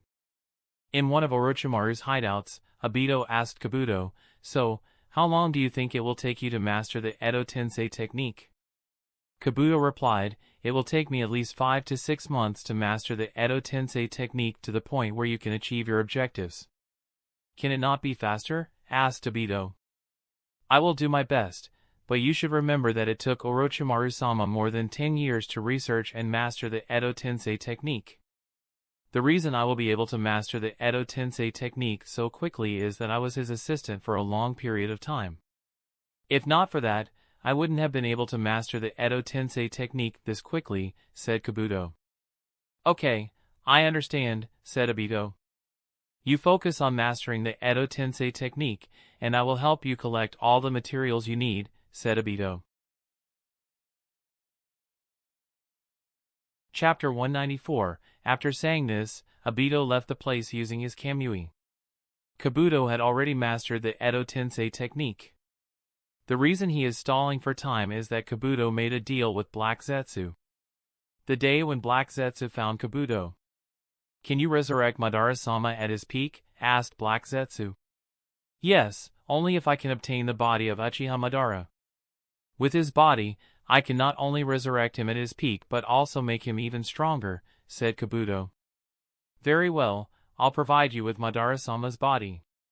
But remember, do not inform Uchiha Obito about this," said Black Zetsu. "The same guy who calls himself Uchiha Madara, right?" asked Kabuto, his brow furrowing with curiosity. "Yes, indeed. However, now that his cover is blown, he no longer refers to himself as Uchiha Madara," clarified Black Zetsu, his voice low and conspiratorial. Kabuto nodded thoughtfully, absorbing the information. "But the process of modifying Uchiha Madara's body will take at the very least 5 to 6 months, he remarked, assessing the task ahead. "No problem.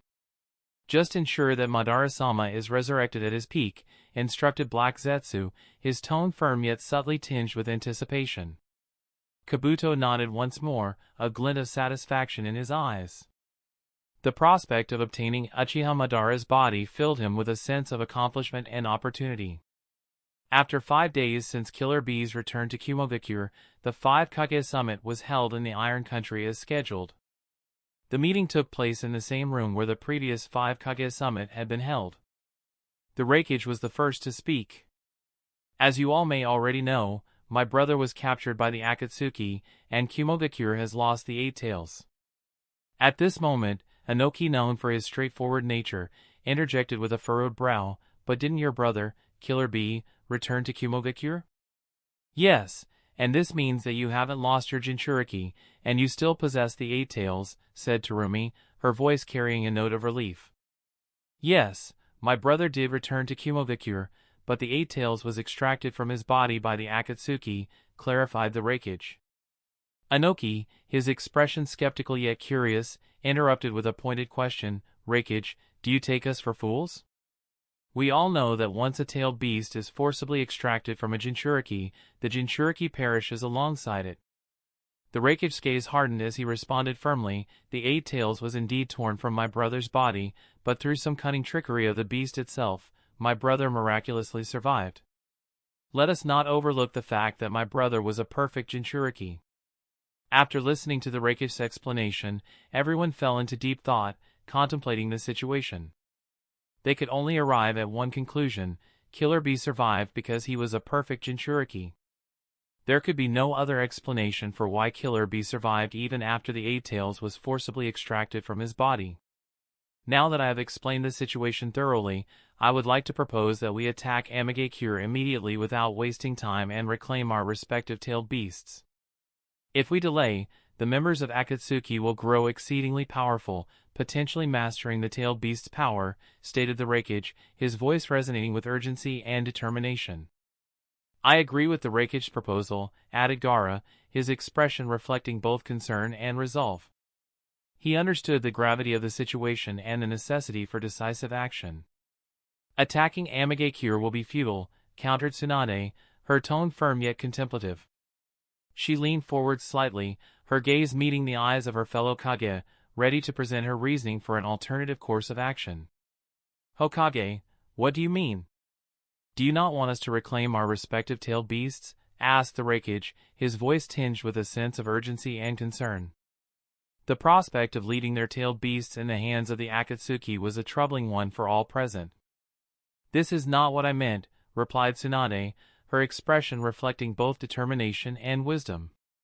What I wanted to say is that there is now no point in attacking Amigakure, as the Akatsuki is no longer situated there.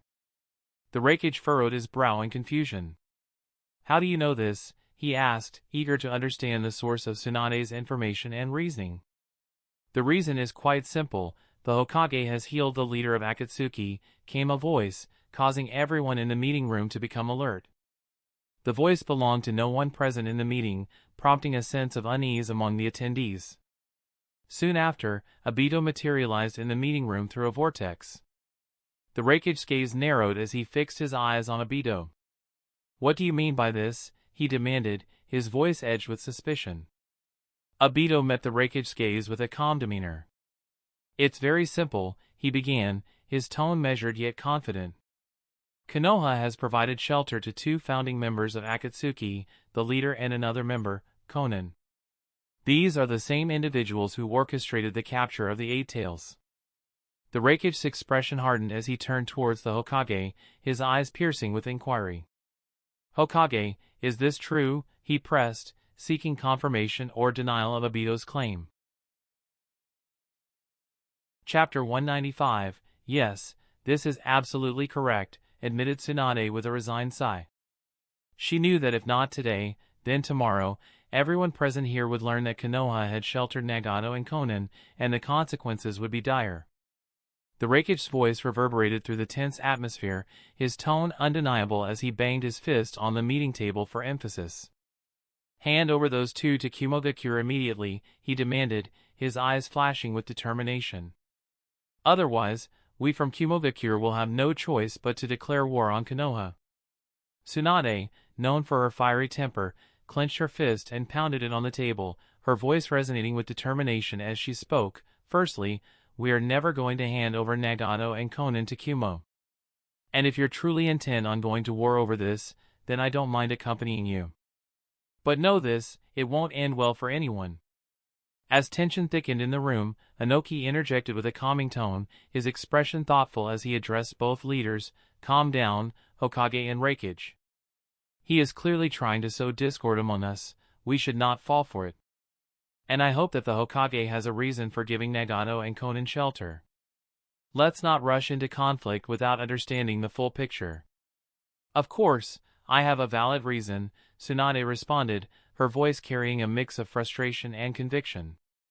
Why do you think I would give shelter to Konan and Nagato, especially at a time like this?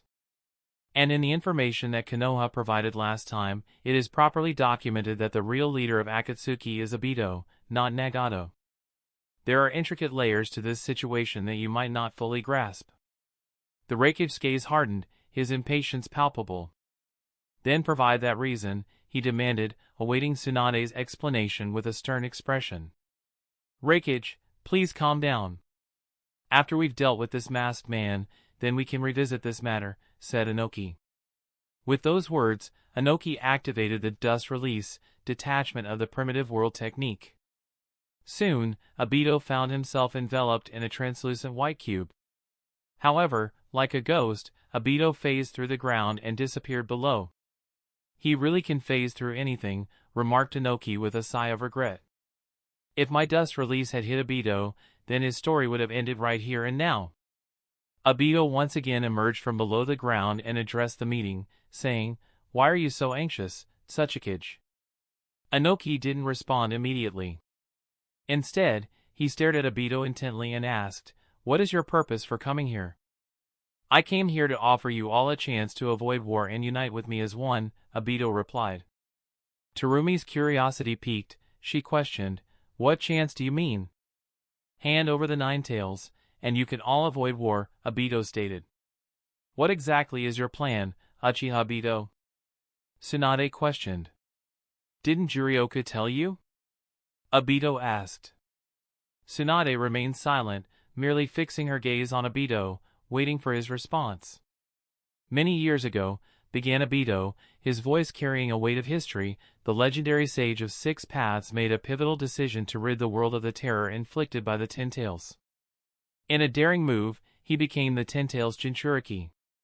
However, as his final days approached, he harbored a profound concern: who would control the 10 tails after his passing? In a stroke of brilliance, he divided the 10 tails chakra into 9 distinct entities, which we now recognize as the 9-tailed beasts." Pausing for effect, Obito continued, his gaze sweeping across the room to gauge the reactions of those present. "As you are all aware, my aim is to reunite these 9-tailed beasts into the formidable 10 tails once again. By becoming its Jinchuriki, I will harness unparalleled power, amplifying my ocular abilities to unprecedented levels." A sense of determination infused his words as he outlined his grand vision. "With this newfound power, I plan to cast a Jinjutsu of unparalleled strength upon the world. Under my control, conflict will become a relic of the past. Every individual will have their desires fulfilled without the need for violence or strife," Obito declared, his voice resonating with a mix of conviction and ambition. "That kind of peace is merely delusional. Peace is achieved through constant efforts," Gaara remarked, his voice carrying the weight of experience gained from leading the Hidden Sand Village. "In other words, you want to make this world your world," Inoki interjected, his expression etched with skepticism as he scrutinized Obito's intentions. "Living in a world of Jinjutsu is merely an escape from reality." "I will never agree to such a proposal," Terumi declared, her tone unwavering, reflecting her resolve as a leader. "Very well, then. Today, I declare that after 6 months, the 4th Great Ninja War will begin," Obito announced, his voice resonating with a chilling certainty. With a swift gesture, he activated his Kamui technique and vanished from the place, leaving behind a tense atmosphere fraught with uncertainty and looming conflict. Chapter 196. After declaring the commencement of war, Obito activated his Kamui and swiftly vanished from the meeting room, leaving the atmosphere tinged with tension and uncertainty. In the wake of Obito's departure, the leaders of the respective villages took their seats, each contemplating the gravity of the situation that had just unfolded. As the Reikage settled into his chair, his gaze fixed on Tsunade, he wasted no time in pressing for answers. "Now, Hokage," he demanded, his tone edged with urgency, "can you explain why you gave shelter to Nagato and Konan?" Tsunade met the Reikage's gaze with a calm expression. "Nagato and Konan," she began, her voice steady as she proceeded to provide a detailed account of the circumstances that led to Konoha offering sanctuary to the duo. "From the story that you just explained to all of us," Inoki began, his voice reflecting the weight of the revelation, "we can conclude that the Rinnegan is pivotal to Obito's plan, and now it rests in his hands." "Yes," Tsunade affirmed, her tone grave as she elaborated, "the Rinnegan was awakened by Madara in his dying moments. It possesses the unique ability to summon the body of the 10 tails, in which all the tailed beasts are sealed." Reikage's expression darkened as he interjected, "Whatever may be the reason, they are sinners in our Kumogakure. Therefore, you should hand over custody of Nagato and Konan to me. I've said this before, and I'll say it again, Under no circumstances will we in Konoha hand over Nagato and Konan, Tsunade reiterated, her tone carrying a blend of determination and defiance. If you want to go to war over this, then we are prepared to face whatever comes our way. Fighting over this issue may seem small in comparison, but what truly concerns us now is the looming specter of the Fourth Great Ninja War, Inoki added, his voice grave with the weight of impending conflict. We stood united in battle before. Do we still stand together, or are there those among us who wish to retreat? Gaara, his resolve unshakable, spoke next. I will never surrender Naruto. Tsunade stands resolute and will actively participate in the war, he declared, his commitment to his friend and ally evident in every word. We are also the same, we will not back out from the war, Terumi affirmed, her voice carrying a tone of unwavering determination, echoing her commitment to her village's cause. We, in Konoha, will also not back out, Tsunade reiterated, her words laced with conviction as she stood firm in her resolve to protect her village and its ideals. We, from Kumogakure, want the Eight Tails back, so we will definitely fight in the war, stated the Raikage resolutely, his tone leaving no room for doubt about his village's intentions. At this time, I would like to share my opinion, Mifune interjected, his voice commanding attention as he addressed the assembly. Previously, this war may not have held great significance for the Iron Country, as it primarily concerned the retrieval of your respective tailed beasts. As a neutral nation, we abstain from involvement. However, the current situation is vastly different. This war now encompasses the well-being of the entire world. Therefore, the Iron Country will forge alliances with the remaining 5 major nations to stand united in this conflict. As Mifune's declaration resonated throughout the room, each Kage present couldn't help but feel a sense of relief and gratitude, knowing that Iron Country will be great help. After Mifune's declaration, every Kage left the meeting room. The Raikage appeared to be the unhappiest as he departed, disappointed that he couldn't secure Nagato and Konan for Kumogakure. Time passed rapidly, and soon 6 months elapsed, bringing the war ever closer. During this period, the entire ninja world remained calm, with no significant movements occurring. However, those who had joined the alliance for the Fourth Ninja World War understood that this tranquility was merely the calm before the storm. They knew that when the war commenced, the true storm would descend upon them. Despite Sasuke awakening his eternal Mangekyo Sharingan with Itachi's eyes, not much changed. Upon learning of Obito's true plan, Sasuke immediately severed ties with Akatsuki. Obito took no action against Sasuke, recognizing that Sasuke still harbored deep-seated hatred for Konoha, ensuring his involvement in the conflict. In this way, indirectly, Sasuke would support Obito's cause. In the dimly lit chambers of Kabuto's hideout, Obito's voice cut through the tense atmosphere as he addressed Kabuto. Have you finally mastered the Edo Tensei? Obito's inquiry held a note of urgency, reflecting the importance of Kabuto's answer. Kabuto, adjusting his glasses, met Obito's gaze with a confident nod. Yes, I have now fully mastered Edo Tensei, and I can also utilize it to resurrect the Golden Horn and Silver Horn brothers at the pinnacle of their power, Kabuto announced, his tone tinged with a hint of pride at his accomplishment. In that case, without wasting any time, you will proceed to use Edo Tensei to bring back those two, Obito commanded, excitement palpable in his voice as anticipation swirled around the room, hinting at the imminent fulfillment of their plans. Chapter 197, Black Zetsu harbored considerable doubt regarding Obito's plan. He found himself uncertain about Obito's intentions concerning the Golden Horn and Silver Horn brothers, though he entertained a few speculative notions. Obito conveyed to Kabuto, resurrect them when I give you the order to do so. Of course. When precisely do you intend to initiate the attack on the other ninja villages? Inquired Kabuto.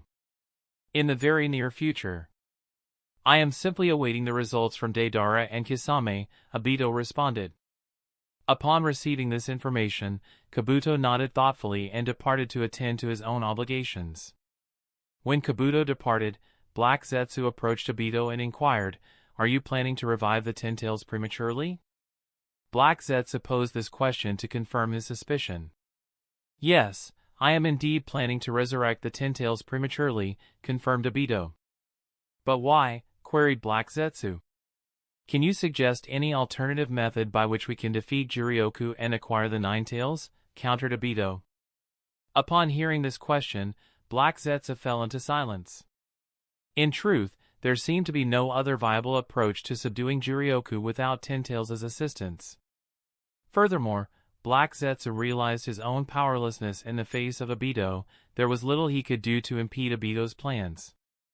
On the remote island in the Lightning Country, Naruto was present alongside Killer Bee. Naruto had come here to master the power of Kurama, with Killer Bee assisting him in mastering the Nine Tails' power. Although Naruto and Kurama cooperated very well, Naruto needed to defeat the darkness inside him to fully master Kurama's power, a task he could accomplish on this island.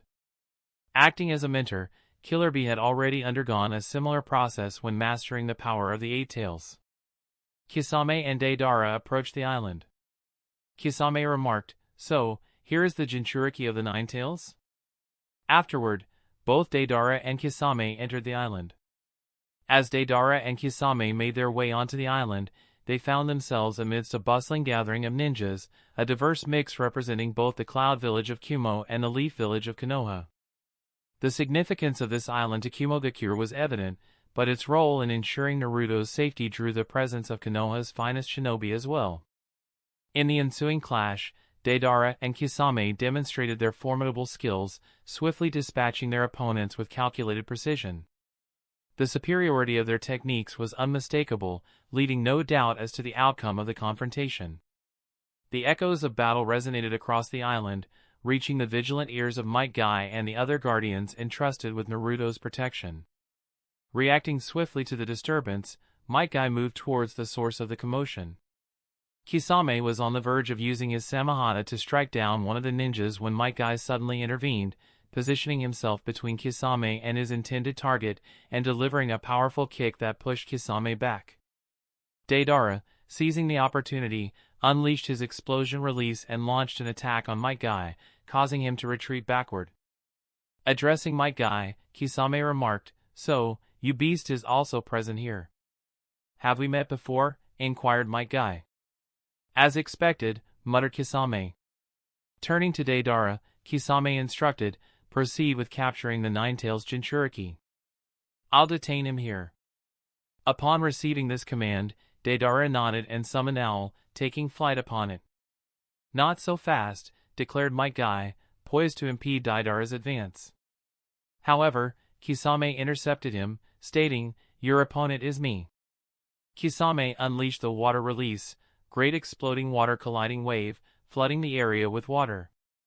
However, Might Guy's swift reaction allowed him to stand atop the water's surface without succumbing to its depths. Following up with the water release, water shark bullet technique, Kisame sent multiple water sharks hurtling towards Might Guy. Undeterred, Might Guy wielded his nunchucks skillfully, swiftly demolishing each aquatic assailant. Determined to bring the confrontation to a swift conclusion and ensure Naruto's safety, Might Guy wasted no time in activating the 8 inner gates, 6th gate, intensifying his combat abilities to hasten the resolution of the conflict and hasten his return to Naruto's side. The protection of Naruto was paramount, as any harm befalling him could potentially lead to grave consequences. Meanwhile, Deidara swiftly arrived at the island's center, encountering a coalition of Kumo and Konoha ninjas awaiting him. Upon spotting Deidara, Yamato issued a warning, "Beware of the falling creatures from the sky, they are likely crafted from explosive clay." The ninjas from Kumo utilized lightning release to render this explosive clay ineffective, given its earth-release nature. The Kumo ninjas acknowledged Yamato's advice, as they were already familiar with Deidara's tactics, having information on Akatsuki members. Aoba employed this scattering thousand crows technique, summoning a flock of crows that encircled Deidara, who was mounted on Owl, causing him to become momentarily disoriented. "Damn bastards!" Deidara exclaimed in frustration. In response, Deidara fashioned multiple small birds from his explosive clay, which detonated upon contact with the crows, significantly reducing their numbers. However, the duration of Deidara's disorientation caused by the multitude of crows surrounding him provided ample time for the Kumo ninjas to prepare their next move. Swiftly, they hurled multiple kunais toward Deidara, each attached to a metal string they tightly gripped in their hands. Chapter 198. Despite being occupied with dispersing the flock of crows, Deidara remained vigilant, monitoring his surroundings for any incoming attacks.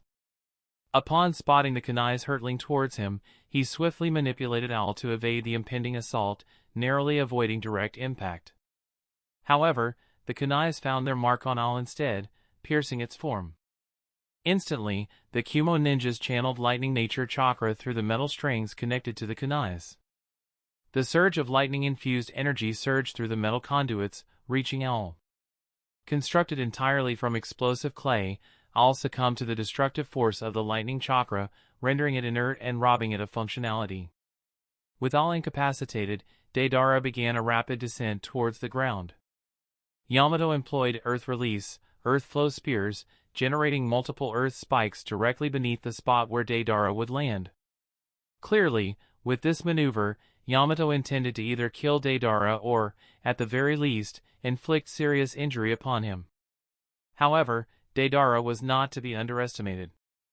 Reacting swiftly, he crafted another bird, albeit smaller than Garuda, hastily prepared yet still capable of providing support to avoid the deadly earth spikes below. Adjusting his trajectory mid-fall, Deidara directed the explosive clay bird towards Yamato and his allies. However, before the bird could approach any closer, a Kumo ninja unleashed a surge of lightning release, rendering the bird useless and thwarting Deidara's offensive maneuver. Deidara grew irritated by this setback and realized that creating large creatures made them vulnerable to neutralization. Consequently, he fashioned multiple small spiders from explosive clay and unleashed them in the direction of Yamato and his comrades. In response, Yamato employed Wood Release, Great Forest Technique, transforming his hands into numerous wooden trees with spiked ends. These wooden appendages surged toward Deidara, with Yamato intending to capture or, failing that, eliminate him. The explosive clay spiders began moving onto the wooden trees with the intention to damage Yamato. However, these trees were far from ordinary. They were crafted by Yamato's hand, allowing every part of the tree to be easily controlled. Consequently, the spiders found themselves unable to advance, halted by the small wooden branches adorning the trees. Consequently, Deidara had no choice but to detonate these explosive clay spiders. Meanwhile, as Deidara battled Yamato and other ninjas, Naruto and Killer Bee emerged from the cave where Naruto had been mastering the power of the Ninetales. Upon witnessing the ongoing battle, Naruto swiftly approached Yamato and inquired, "Captain Yamato, is that guy one of the members of Akatsuki?" "Yes, he is Deidara," replied Yamato, his voice carrying a hint of caution. "Leave him to me." "I was already planning to test my power on someone," said Naruto confidently, his eyes gleaming with determination. "You mean? Have you truly mastered the power of the Ninetales?" asked Yamato, his curiosity piqued. Replied Naruto with a nod, a small smirk forming on his lips as he confirmed his newfound strength. After nodding, Naruto's appearance underwent a drastic transformation. His body became enveloped in a brilliant aura of yellow chakra, intricate black markings spreading across his body. With a surge of power, Naruto entered the initial stages of KCM, his presence radiating raw energy. Moving at an astonishing speed, Naruto blurred across the battlefield, appearing in front of Deidara in the blink of an eye. With a fierce battle cry, he unleashed a devastating punch, the force of which sent Deidara hurtling through the air like a ragdoll. However, in the midst of his attack, Naruto's senses were caught off guard as several sinister-looking spiders suddenly leaped from Deidara's body, latching onto Naruto's outstretched hand. Before he could react, the spiders detonated in a blinding flash of light and sound, their explosive force rattling the ground beneath them. But Naruto, who was in KCM, remained entirely unharmed without any issues. "Your attacks won't work on me. So honestly, give up," said Naruto confidently.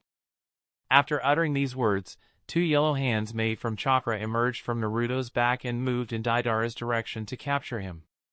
However, Deidara, being stubborn, released two large birds made from explosive clay. As the chakra hands approached Deidara, the birds exploded with a deafening boom, destroying the chakra hands in the process. Naruto shook his head, wasting no time. With incredible speed, he appeared in front of Deidara and created a giant chakra hand, swiftly suppressing Deidara beneath its immense power. Deidara struggled fiercely to free himself from the chakra hand, but his efforts proved futile. Eventually, Deidara resorted to using the earth release, hiding like a mole technique, creating a hole in the ground to escape from the grasp of the giant chakra hand. Deidara appeared quite a distance away from Naruto and said, "I can tell that you have no respect for my art. I will make you pay the price for disrespecting and ignoring it." As he spoke, Deidara removed all the clothes from his upper body, revealing his bare torso. On the left side of Deidara's chest, there was a large opening that appeared to be stitched shut. Deidara undid the stitches, unveiling a large mouth on his chest. Deidara then began feeding explosive clay into the mouth. In his heart, Deidara murmured, "I am sorry, Obito." Naruto also witnessed all of this and immediately understood that Deidara was planning to detonate himself. Naruto didn't know what the scale of the explosion would be if Deidara went through with it, but if Deidara was so confident in exacting revenge on Naruto, then it implied that the explosion would likely be significant. Without taking any risks, Naruto created a large chakra hand and caught Deidara, whose body had now become almost translucent, revealing only the black veins and a single black circular face on the left side of his chest. After capturing Deidara in his giant chakra hand, Naruto hurled him high into the air. Chapter 199. Despite Naruto throwing Deidara high into the air, the scale of the explosion was so immense that it affected the surface of the island with its shockwave. What a tremendous destructive force! "I never anticipated the explosion would be this massive," remarked Aoba. "Yes, it's all thanks to Naruto's timely action. Otherwise, whether we would have survived is a big question," exclaimed Yamato in amazement. Kisame, who was currently in the water outside the island, also witnessed the explosion. He had come here while battling Might Guy. Watching the explosion, Kisame understood that Deidara had sacrificed himself. Kisame decided to pass this intelligence to Obito, so he summoned a shark and placed a scroll containing the information of what happened here inside its mouth. Just at that moment, Might Guy arrived and said, "So, you've put all the intel in that school and placed that scroll inside the mouth of the shark, right?" "You are quite smart for a beast," said Kisame. After saying this, Kisame summoned even more sharks to confuse Guy, making it difficult for him to find which shark contained the intelligence scroll. Might Guy also witnessed this spectacle and, with a fierce determination, unleashed his signature technique, Morning Peacock. His fists blazed with fiery intensity as he delivered a barrage of punches aimed at the multiple sharks. The sheer force of his attacks caused many of the sharks to vanish in a billow of white smoke, while others swiftly darted beneath the surface of the water to evade the onslaught. Amidst the chaos, Kisame observed with a mixture of admiration and wariness. "Punching with such speed that it generates fire due to friction, you truly are a formidable opponent," he remarked, his eyes fixed on the blazing spectacle unfolding before him. Determined to alter the course of the battle, Might Guy knew he had to escalate his efforts. "This cannot continue," he declared resolutely. With a powerful leap, he propelled himself into the water, his movements fluid and decisive. Activating the 8 inner gates, 7th gate from the 8 inner gates, 6th gate, Guy's aura surged with unprecedented power. As the gate's formidable energy coursed through him, the water surrounding him evaporated instantaneously, leaving behind a vast expanse of empty space. Sensing the shift in momentum, Kisame's expression hardened. "Now you're in my territory," he declared, his voice tinged with a sense of ominous anticipation. After uttering these words, Kisame unleashed the Great Shark Bomb. Simultaneously, from the opposing side, Might Guy initiated his technique, Day Tiger. The two moves clashed head-on, creating a tumultuous collision. Expecting his Great Shark Bomb to absorb Might Guy's Day Tiger, Kisame's anticipation proved to be gravely mistaken. The Great Shark Bomb failed to neutralize the Day Tiger, leading Kisame to the realization that Day Tiger wasn't composed of chakra as he had presumed. Swiftly, the Day Tiger overwhelmed the Great Shark Bomb, striking Kisame with significant force and inflicting severe injuries upon him. The surrounding sharks were also dispersed by the powerful impact, allowing Guy to retrieve the scroll Kisame intended to deliver to Obito. The repercussions of the Day Tiger were felt even on the island by Naruto and his companions, underscoring the magnitude of the clash between the two formidable techniques. "What kind of move is this?" Naruto inquired. "This is Guy's technique, Day Tiger," Yamato explained. Guiding Kisame to the island, Guy promptly secured him with restraints, and Yamato swiftly bound him. Turning to Aoba, Yamato instructed, "See if you can extract any information from Kisame." Aoba nodded and placed his hand on Kisame's head, delving into his memories. Just as Aoba finished reviewing Kisame's past memories before joining Akatsuki, Kisame bit his tongue, thwarting Aoba's attempt to glean further information. "He bit his own tongue," Aoba reported. Subsequently, Kisame broke free from the shackles imposed by Yamato. Observing Kisame's display of strength, Yamato exclaimed, "He still has so much strength left in him." And just as Yamato was about to restrain Kisame again, Kisame employed the water prison technique, enveloping himself within a sphere of water. With Kisame now imprisoned, Might Guy attempted to extract him from the water but found himself unable to do so. Recalling his past actions, Kisame summoned the sharks within the confined water sphere. Without hesitation, the sharks consumed Kisame. Witnessing this shocking turn of events, everyone present was left in disbelief. "He sacrificed himself to the sharks to prevent us from obtaining his body. He doesn't want to leave any trace of intelligence," remarked Aoba. Naruto, gazing at the empty space where Kisame had recently met his demise, reflected, "In Akatsuki, there are individuals like him who would do anything for their comrades." "Hashige Kisame, I will remember you," declared Might Guy, expressing his respect for Kisame's sacrifice. "Okay, now that our objective for coming to this island is complete, we can leave," said Yamato. Upon hearing Yamato's words, Naruto nodded, and shortly thereafter, he departed the island with Might Guy. However, the consequences of using the seventh gate finally caught up with Might Guy. He was now feeling the effects, so Yamato carefully carried him. Chapter 200. In the hideout of Kabuto, Black Zetsu stealthily appeared behind Obito, his presence abrupt yet calculated. Both Kisame and Deidara perished in the mission to capture the Nine-Tails Jinchuriki, Naruto, he announced, his tone carrying the weight of the news. Black Zetsu proceeded to elucidate the circumstances surrounding their demise, painting a vivid picture of the struggle they faced. Upon absorbing the grim details, Obito fell into a somber silence. The loss of Deidara and Kisame struck a chord deep within him. They had been his most steadfast allies, their loyalty unwavering. Yet, he refrained from succumbing to despair, recognizing the greater mission that lay ahead. Determined, Obito made his way through the labyrinthine corridors of the hideout, his purpose unwavering. He found Kabuto engrossed in his work at the heart of their sanctuary.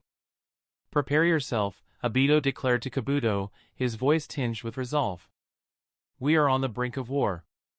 Kabuto nodded solemnly, his expression reflecting the gravity of the situation. "It appears that Kisame and Deidara's mission ended in failure," he remarked, his voice tinged with a hint of regret. Obito's response was a simple nod, though his eyes betrayed a flicker of concern. The loss of two skilled operatives was a setback they couldn't afford, especially in their current precarious position. Undeterred by the setback, Obito pressed on. "Ensure that all the chess pieces are positioned correctly," he instructed, his tone firm and commanding. Turning his attention to Kabuto, he inquired further, "Have you deployed the formidable chess pieces in the Fire Country as I instructed? We cannot afford any oversight in our preparations." Kabuto's response was affirmative but laden with caution. "Yes, just as you directed," he confirmed, his voice measured. "I've positioned some exceptionally powerful chess pieces throughout the Fire Country, meticulously adhering to your orders." Obito nodded, acknowledging the meticulous planning and execution. Each move had to be precise, every piece strategically placed to ensure their success. With a calculated resolve, Obito embarked on his next move, setting the stage for the imminent conflict. Placing potent chess pieces within the Fire Country wasn't just about diversion, it was a calculated maneuver to keep Jiraiya occupied, granting him the precious time needed to achieve his ultimate goal, the sealing of the Nine Tails. After Obito's departure, the atmosphere in the hideout seemed to exhale a collective breath of tension, leading Black Zetsu and Kabuto to discuss their next moves in relative privacy. Black Zetsu, his demeanor shrouded in secrecy, turned to Kabuto, his eyes glinting with anticipation. "Have you completed the task I assigned to you?" he inquired, the weight of their clandestine operation hanging in the air. Kabuto's response was swift and confident, his voice resonating with assurance. "Without a doubt," he affirmed, a hint of pride evident in his tone. A sense of relief washed over Black Zetsu as he processed Kabuto's words. With Obito gradually veering away from their meticulously crafted plan, every completed task became a vital piece in their intricate game of manipulation. "Join me," Kabuto beckoned, his voice a whisper of intrigue as he led Black Zetsu to a concealed chamber within the hideout. Here, hidden from prying eyes, Kabuto unveiled the culmination of 6 months of painstaking work. The 5 Kages and Mifune convened just before the onset of war. This time, they chose a different meeting place, not the Iron Country, but a strategic location from which the army would be commanded. The decision to meet here stemmed from the suspicion that the hideout of Akatsuki might be nearby. Inside the tent, all 5 Kages and Mifune gathered around a circular table. "As we've previously discussed, Konoha will lead this war. Hokage, how do you plan to deploy the troops?" inquired Inoki. "I will defer this matter to the think tank of Konoha, Shikaku. He will provide a comprehensive plan," responded Tsunade. None of those present objected to Shikaku leading the strategic planning for troop deployment. Shikaku was widely regarded as one of the most intelligent individuals in the world, and his expertise was trusted by all. After receiving the directive from Tsunade, Shikaku composed himself and began to outline the troop deployment strategy, utilizing the intelligence they had gathered regarding the Akatsuki hideout. Following this, Shikaku proceeded to divide the entirety of the allied shinobi forces into 5 divisions. He elaborated on their respective deployments and designated the core members who would lead each division. Subsequently, Tsunade made an announcement, her voice carrying authority within the tent. "I hereby appoint Kazekage Gaara as the regimental commander of the allied shinobi forces."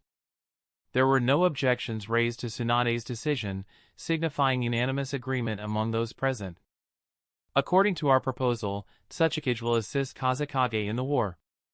Mizukage will be tasked with protecting the daimyo of all 5 nations.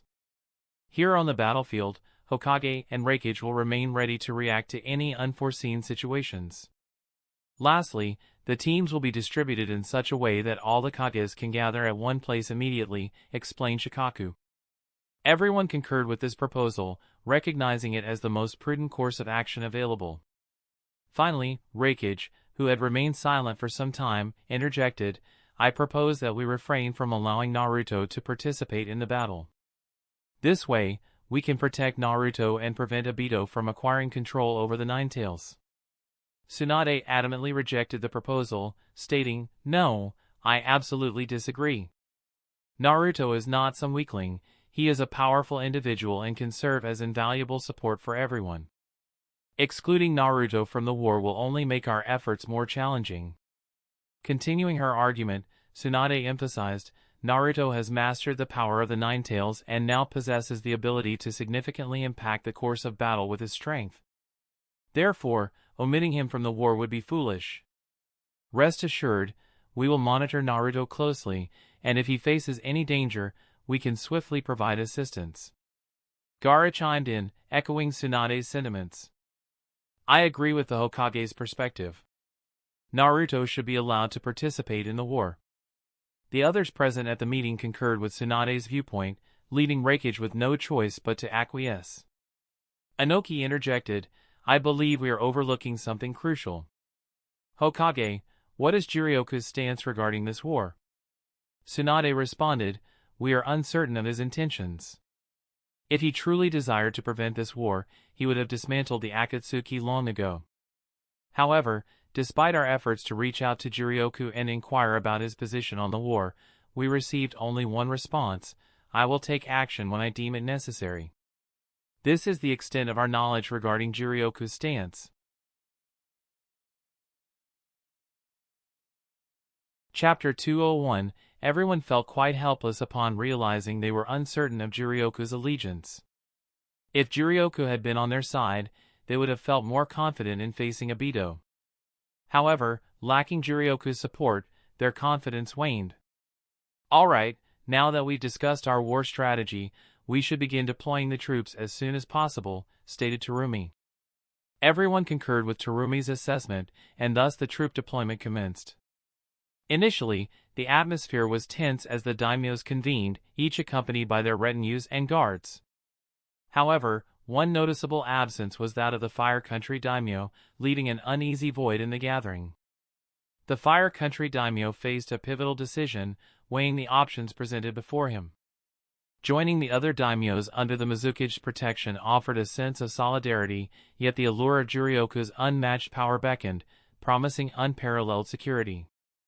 Ultimately, the Fire Country daimyo chose to remain within the confines of his own mansion, where Jirioku held sway. The decision was not made lightly, but it provided a sense of reassurance amidst the looming uncertainty of war. With the daimyos settled, Mizuki Terumi took charge, assuming the daunting task of ensuring their safety and security throughout the tumultuous times ahead. Meanwhile, on the military front, the allied shinobi forces assembled, their ranks brimming with skilled warriors from diverse backgrounds. As the troops gathered, anticipation hung thick in the air, each soldier prepared to fulfill their duty to protect their respective nations. Under the strategic guidance of the Kages, the forces were meticulously organized into 5 divisions, each entrusted with specific roles and responsibilities. The division of labor was crucial, ensuring that the allied shinobi forces operated with maximum efficiency and cohesion on the battlefield. Before the war even commenced, a significant problem arose when White Zetsu began masquerading as various ninjas within the allied shinobi forces, inciting chaos by instigating killings among their ranks. Fortunately, Naruto's swift intervention resolved the issue, as he possessed the ability to discern the malicious intent emanating from White Zetsu, thus halting their deception. Nevertheless, the losses incurred due to White Zetsu's actions were considerable. Once the White Zetsu threat had been neutralized, all 5 divisions of the allied shinobi forces were dispatched accordingly, effectively encircling the Frost Country, where Obito's hideout was suspected to be located. This crucial intelligence had been provided by Konan, underscoring her significance and highlighting Obito's motive to eliminate her and Nagato, both of whom possessed extensive knowledge about him. Simultaneously, Kabuto began deploying the individuals resurrected through Edo Tensei in strategic positions. The commencement of Kabuto's Edo Tensei deployment occurred 3 days following the meeting of the 5 Kages. In the opulent halls of the daimyo mansion, Jirioku stirred from his meditative state, his piercing gaze scanning the room as he registered the gravity of the situation. So the war has started, he mused aloud, his tone tinged with a sense of foreboding. Unlike before, Jirioku no longer felt the need to keep his eyes closed, a testament to his mastery over the formidable power of the Eye of Death. Now, he could control the activation and deactivation of this potent ability at will. However, despite this newfound control, there remained constraints on the duration for which he could sustain the Eye of Death's gaze. With a determined expression, Jirioku commanded, "System, open my character panel," his voice resonating with authority as he sought to access vital information to aid him in the turbulent times ahead.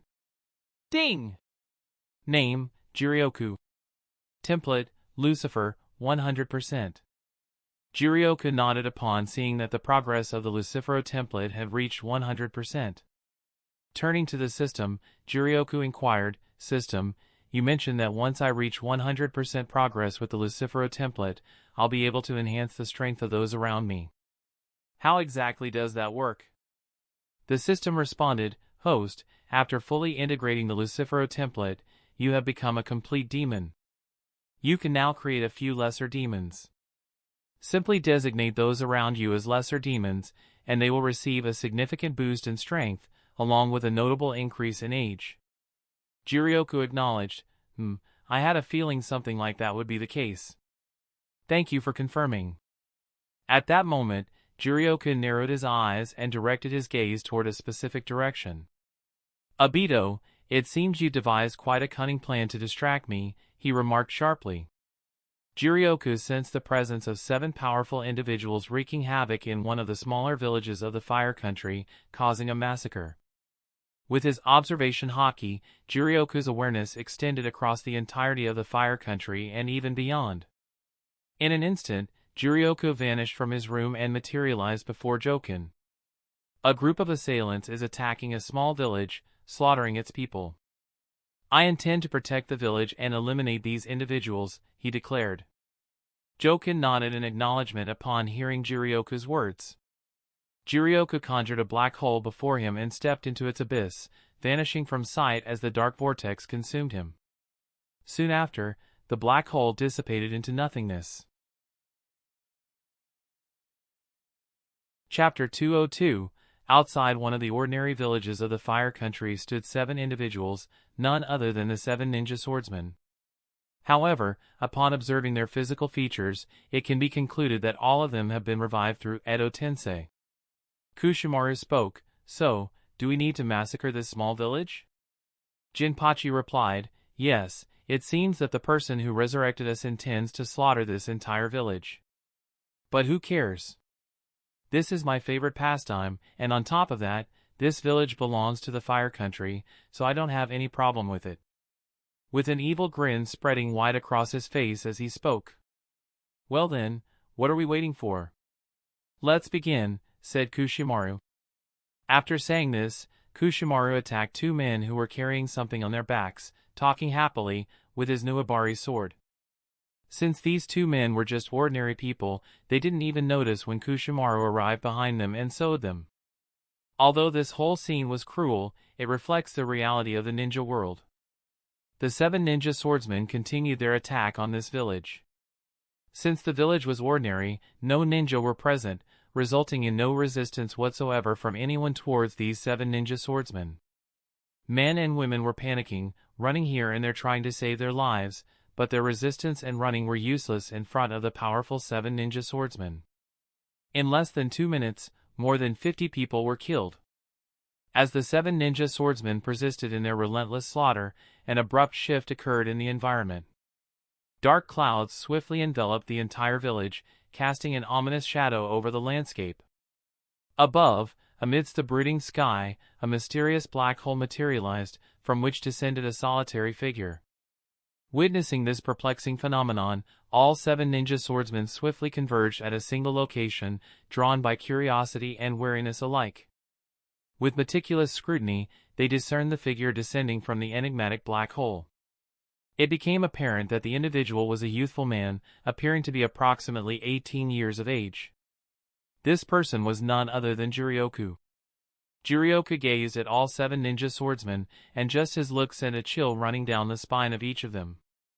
Jirioku landed on the ground, ignoring the 7 ninja swordsmen, and turned his attention to the villagers who were gazing at him. He spoke, I am sorry for your loss, and I deeply regret not arriving in time to prevent the tragedy that has occurred here. However, for now, please vacate this area.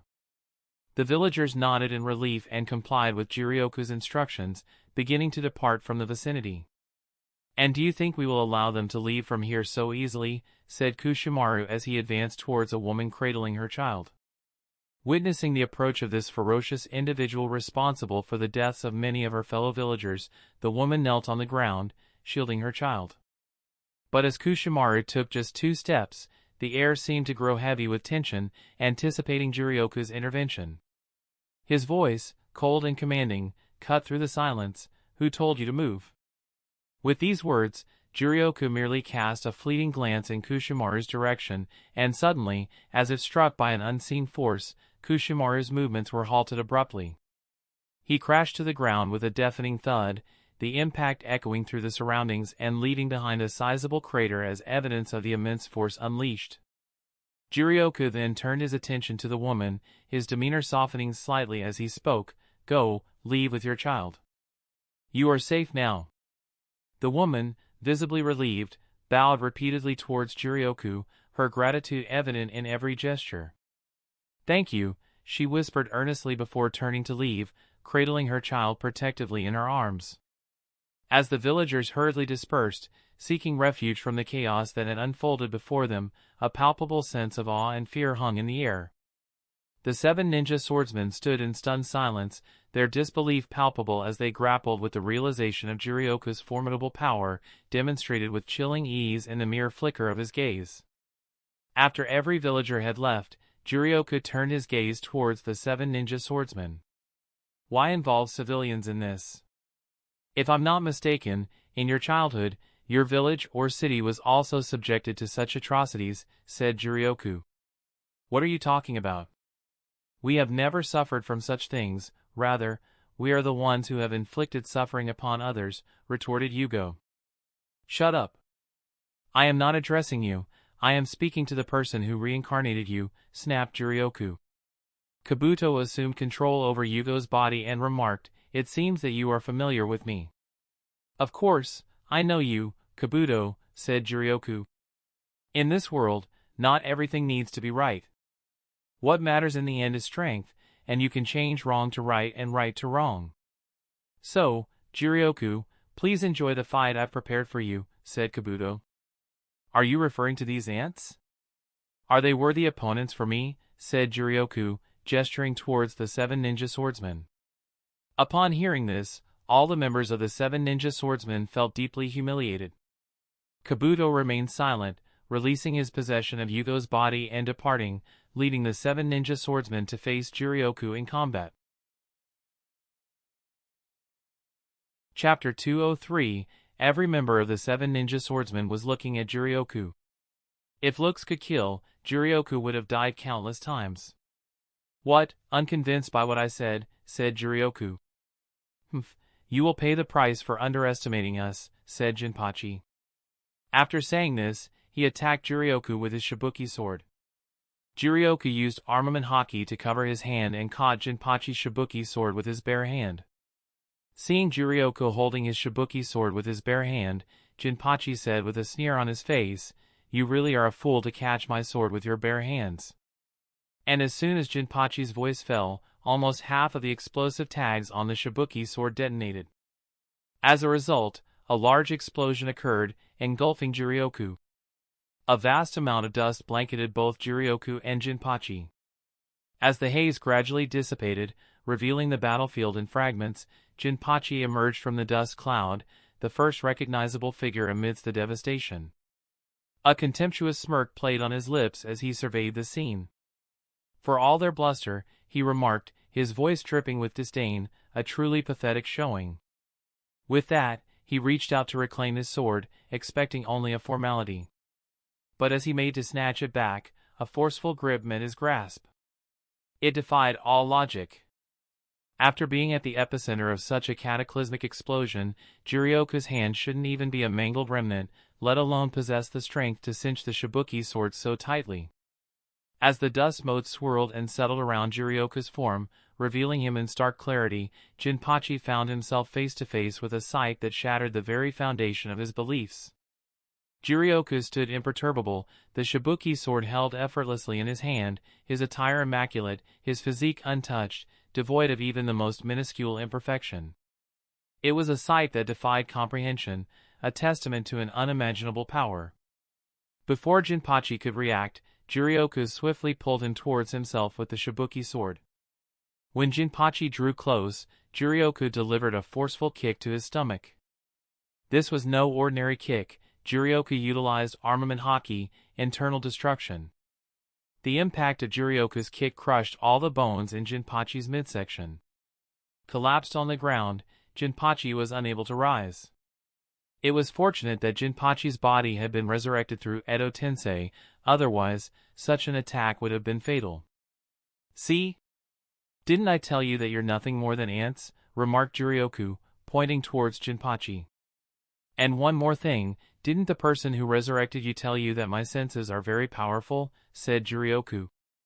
As he spoke, he swung his sword, which crackled with lightning and was enveloped in armament haki, toward his back, slicing through the hammer of Jinin and then swiftly turning to cleave Jinin in half. While Jirioku was conversing with the other 7 ninja swordsmen, Jinin attempted a sneak attack. However, how could such a maneuver from Jinin harm Jirioku, who possesses observation haki? Without delay, Jirioku swiftly countered, leading to the following sequence of events. Amyuri buried one of her Kiba swords into the ground and directed lightning from the other Kiba sword and her left hand towards the sky. What the hell? Have you gone mad, Amyuri? This move will destroy all of us, exclaimed Fuguki. Amyuri responded with disdain, What are you worried about? Even if we are destroyed, we will resurrect intact without any problem. Playing with lightning in front of me, declared Jirioku as his entire body became engulfed in purple lightning. With a commanding gesture, he released the purple lightning into the sky. Instantly, the clouds that had been brewing lightning for Amyuri dissipated entirely, replaced by Jirioku's distinctive purple hue. What? How is this even possible? Exclaimed Amyuri in disbelief. Jirioku remained silent, merely sweeping his hand from the sky to the ground. The purple lightning descended from above, obliterating each and every member of the 7 ninja swordsmen. But as they were Edo Tensei, their bodies soon reformed without any issue. Juzo, after observing the situation, said, No, we can't continue like this. The strength of this person in front of us is on a whole other level, so we need to work together. After that, every member of the 7 ninja swordsmen started attacking Jirioku from different directions, trying everything they could. Amyuri swung her sword, but before it could even touch Jirioku's body, it stopped just a few centimeters away. The same happened with the attacks of the other 7 ninja swordsmen. Whenever their attacks came within a few centimeters of Jirioku, they stopped short and never made contact. Meanwhile, Jirioku casually attacked with his sword, sending whoever he targeted flying backwards. At this moment, Kabuto took control of Amyuri's body and said, It seems you're enjoying your fight. You're correct, these people are nothing more than ants in your eyes. But you can't destroy them, that's your biggest problem. And if you can't destroy them, you'll always be preoccupied. Chapter 204, You are quite a big fool if you think like this. I have countless ways to deal with these people, but you see, there are no worthy opponents for me who have the ability to fight with me. So I am just passing my time with them. If you hadn't released them to massacre the village, I wouldn't even have bothered to leave the daimyo mansion, said Jirioku. Really? Then how about this? You must be able to feel with your senses, right? A powerful person is approaching an ordinary village, and if you don't arrive there within 5 minutes, the whole village will be slaughtered, said Kabuto, challenging Jirioku. Kabuto was trying to provoke Jirioku so that he could see panic on his face. He wanted revenge for what happened almost 5 years ago. 5 years ago, Jirioku suppressed Kabuto just with his aura, and Kabuto felt quite humiliated, but due to his weak strength, he wasn't able to do anything.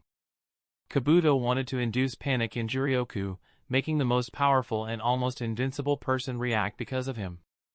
However, all of his expectations were in vain, and there was not even a trace of panic on Jirioku's face. Instead, he remained totally calm. Jirioku, using his observation haki, sensed a powerful person approaching an ordinary village and confirmed that Kabuto was not merely telling lies to deceive him.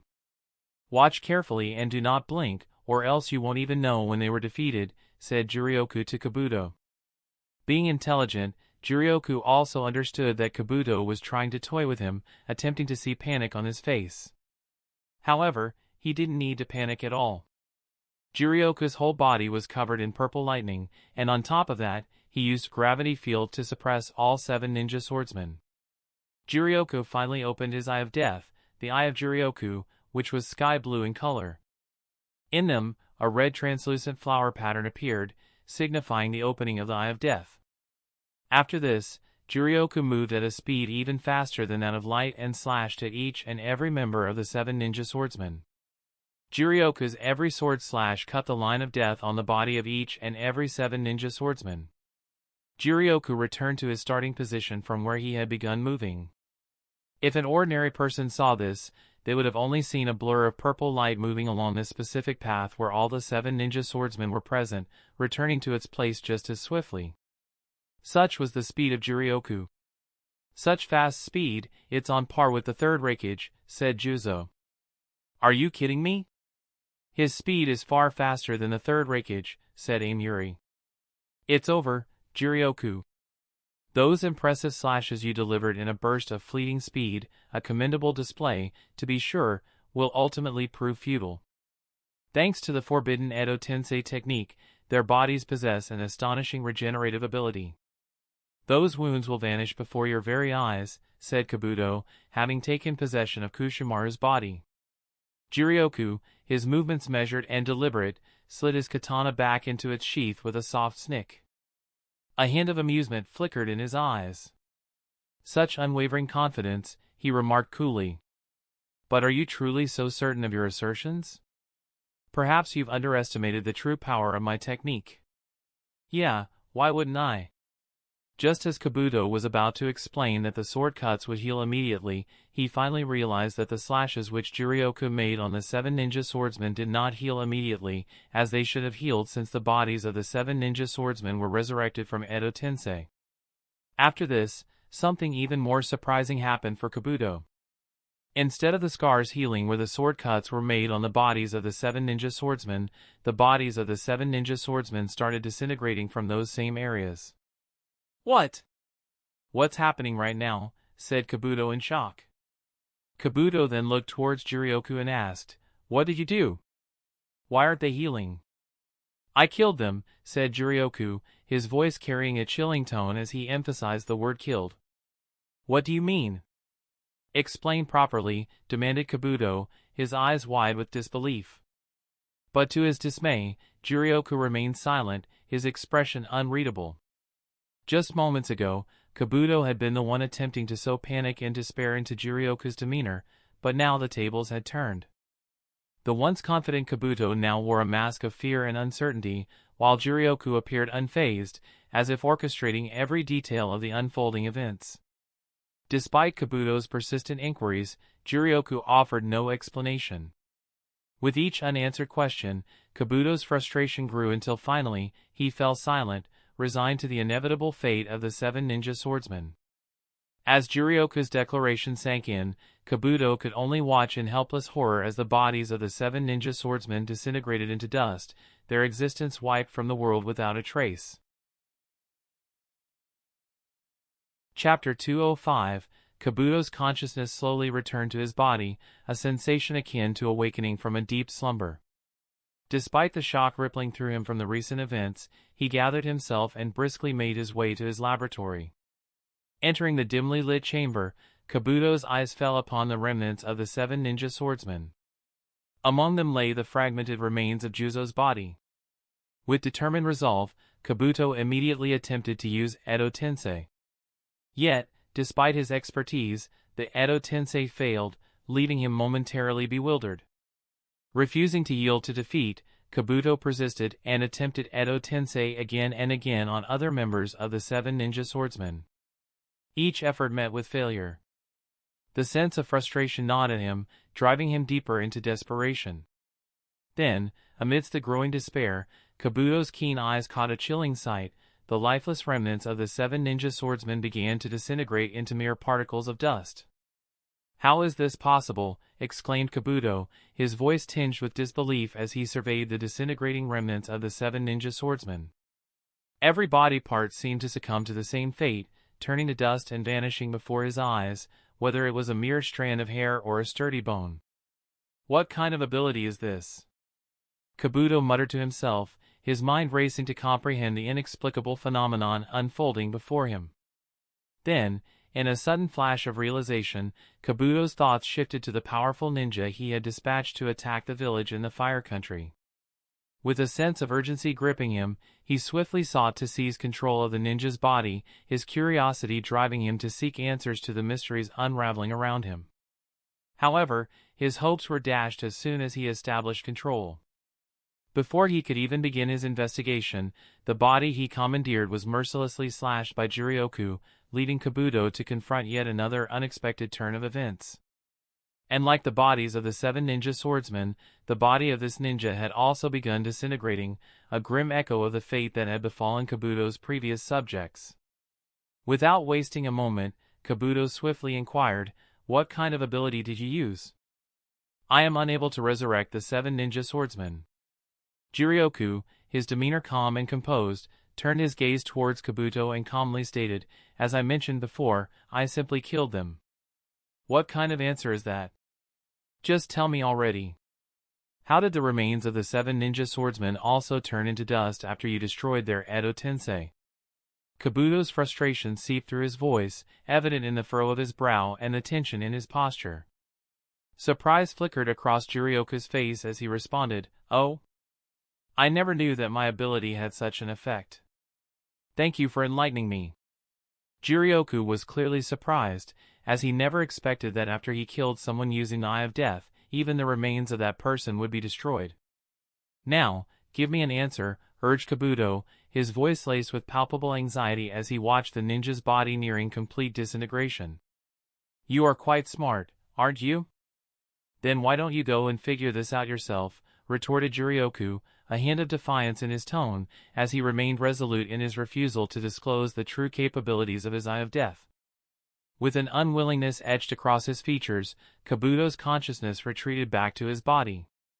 Frustration surged within him, evident in the clenched fists and furrowed brow as Kabuto unleashed his vexation by destroying a few pieces of equipment in his laboratory.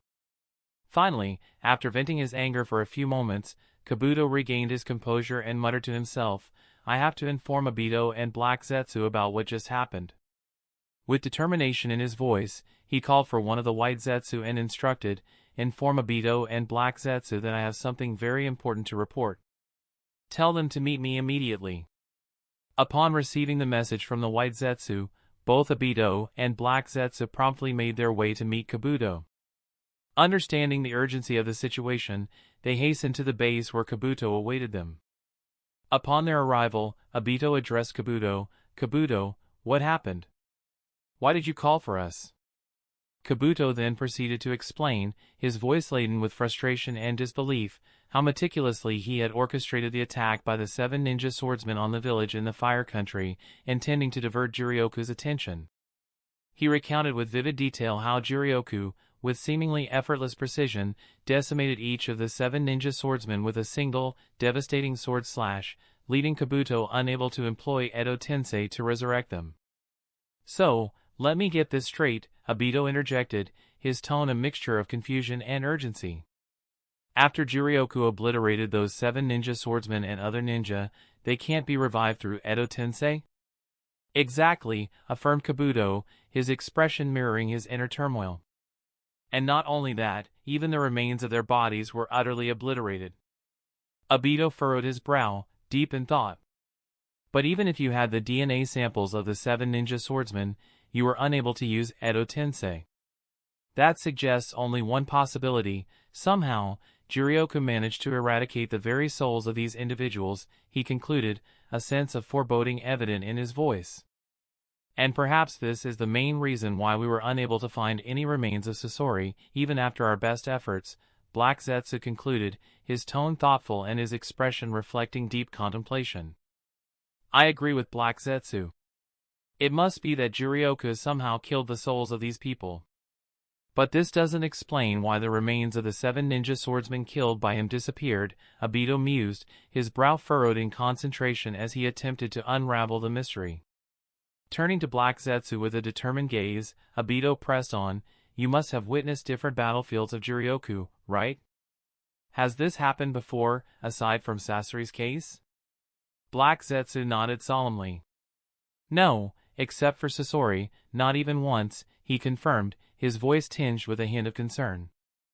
"I don't care about the deaths of the souls of the people resurrected through Edo Tensei, but we need to discover the extent of Jirioku's abilities and what exactly he can do with this power," Obito asserted, his tone firm and resolute, emphasizing the urgency of their investigation. Chapter 206. Should we retreat and bring back all the Edo Tensei until we understand how Jirioku's ability works? questioned Black Zetsu, his brow furrowed in deep contemplation as he sought a solution to the pressing dilemma. "No need," Obito asserted, his voice steady and resolute. "As Kabuto mentioned, Jirioku isn't inclined to fight seriously. Therefore, we will cease our attacks on the Fire Country and focus solely on the war. We cannot afford to succumb to fear of Jirioku and halt our offensive. With the battle already underway, we must continue to fight," he concluded, his tone carrying a sense of unwavering determination. Black Zetsu nodded in agreement with Obito's decision, his expression reflecting a blend of understanding and solidarity. Turning to Kabuto with a sense of urgency, Obito asked, "Do you recall any significant details that could shed light on how Jirioku's ability works? Try to remember any minute details that may have escaped your notice," his gaze searching Kabuto's face for any hint of revelation. After listening to Obito's question, Kabuto closed his eyes and began to recall all the events from the moment he resurrected the 7 ninja swordsmen until their demise. He replayed the scenes in his mind repeatedly until he finally noticed a subtle change in Jirioku's eyes just before he obliterated the Edo Tensei's 7 ninja swordsmen. Prior to the destruction, a red translucent flower pattern emerged in his sky-blue eyes, disappearing immediately afterward. Opening his eyes, Kabuto exclaimed, "Yes, I remember now."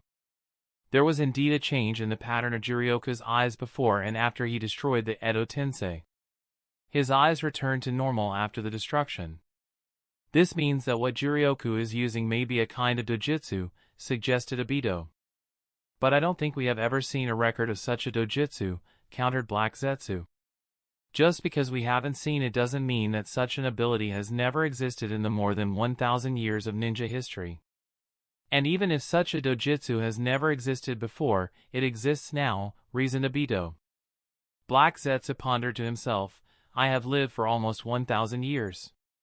If I don't know of such a dojutsu, then it likely never existed. Very well, let us refocus our efforts on the war. Until Jirioku directly intervenes, it is best that we refrain from interfering as well," Obito declared, his tone authoritative yet pragmatic as he steered the conversation towards the pressing matters at hand. Kabuto nodded and said, "I understand. I have no desire to witness my hard work being continuously destroyed." Obito nodded in acknowledgement before vanishing from the location. Before departing, Black Zetsu addressed Kabuto, "Be prepared, we may need to resurrect Madara-sama at any time." After receiving Black Zetsu's instruction, Kabuto nodded, and Black Zetsu swiftly departed using the Mayfly technique. After killing the Edo Tensei ninja, Jirioku departed from the Fire Country for the battlefield, as the time to fulfill his promise to Ino, Shikamaru, and Choji had arrived. Jirioku swiftly arrived at the headquarters of the battlefield, where Tsunade and the Reikage were stationed alongside Inoichi and Shikaku. As Jirioku neared the headquarters, the sensory ninjas who were on guard detected a presence of a person with a huge amount of chakra, even greater than that of a tailed beast, rapidly approaching their location. They immediately sounded the alarm. Tsunade and the Reikage, alarmed by the warning, rose from their seats, prepared to leave the hall. However, at that moment, Jirioku entered the headquarters and made his way directly to the hall where the Reikage and Tsunade were. Having encountered Jirioku on numerous occasions, Tsunade recognized the approaching individual and relaxed. Observing Jirioku's unexpected presence, the Reikage's brows furrowed in surprise, his eyes widening with curiosity. Meanwhile, Tsunade's expression lit up with a mix of astonishment and hope, her heart racing with anticipation at the prospect of Jirioku joining the war effort. Tsunade couldn't contain her excitement as she voiced the question burning in her mind, "Are you finally willing to join the war?" "No, I didn't come here to join the war. I just came to ask my father-in-law where Ino and the others are," replied Jirioku. Jirioku's response was unexpected, causing a shift in the atmosphere. The initial jubilation ebbed away, replaced by a palpable sense of disappointment. Jirioku could sense their deflated spirits and sought to offer reassurance, "Do not worry. If you encounter any powerful enemy, then I will take action." Though still tinged with disappointment, Tsunade and the Reikage found solace in Jirioku's pledge, a flicker of relief crossing their faces. Jirioku then turned his gaze towards Shikaku, who understood his intention. Shikaku inquired of Inoichi, who promptly provided the exact location of where Shikamaru, Ino, and Choji were. With his queries resolved, Jiraiya conjured a black hole, through which he departed the headquarters. As Jiraiya left, the wreckage calmed down all the ninjas who had been on high alert. Chapter 207, Jiraiya arrived at the location indicated by Inoichi. Before he appeared on the battlefield, a black hole emerged, capturing the attention of everyone present. Choza, the group leader, along with Ino, Shikamaru, and Choji, also arrived. Seeing the black hole, they recognized that Jiraiya was approaching. Their assumption proved correct as Jiraiya emerged from the black hole. Upon Jiraiya's arrival, Choza instructed everyone to return to their positions, explaining that the black hole was a false alarm. After Jiraiya's arrival, Shikamaru's voice carried a hint of curiosity mixed with concern as he inquired, "Did you come here to join the war?" Jiraiya's response was accompanied by a reassuring smile, his eyes reflecting determination and sincerity. "No," he replied softly, his tone carrying a sense of resolve and warmth, "I came to fulfill my promise to all of you. I said I would make you three very powerful." All three of them were confused after hearing what Jiraiya said. Shikamaru's brow furrowed with skepticism as he voiced his doubts. "We remember your promise, but can you really do that? I mean, we thought that you were just trying to cheer us up with those words of yours." Jiraiya's expression softened, understanding Shikamaru's concerns. "Have I ever joked with any of you about such serious matters?" he questioned, his tone carrying a hint of gentle reassurance. Ino's response came with a nod, her eyes reflecting a mixture of trust and uncertainty. "No, you have never done so before," she affirmed, her voice wavering slightly. "Then why would I do such a thing?" said Jiraiya with a smile.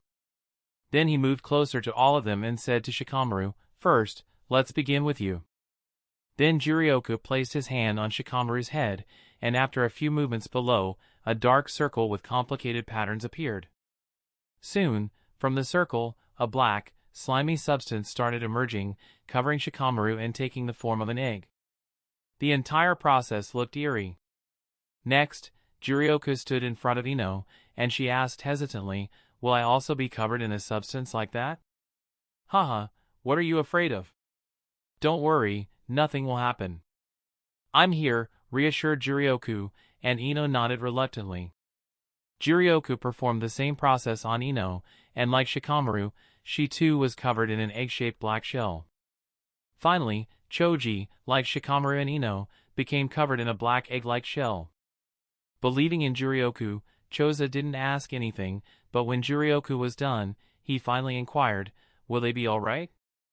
"Don't worry, uncle," Jiraiya reassured with a tone that carried both conviction and warmth. "After they break out from this shell, they will transform into far more powerful beings." His words held a sense of certainty and hope, aiming to ease any lingering doubts or concerns that Choza might have had. Choza nodded after hearing Jiraiya's words, and both he and Jiraiya began to wait. Finally, after an hour had passed, the wait came to an end. The first one to break out from the eggshell was Shikamaru.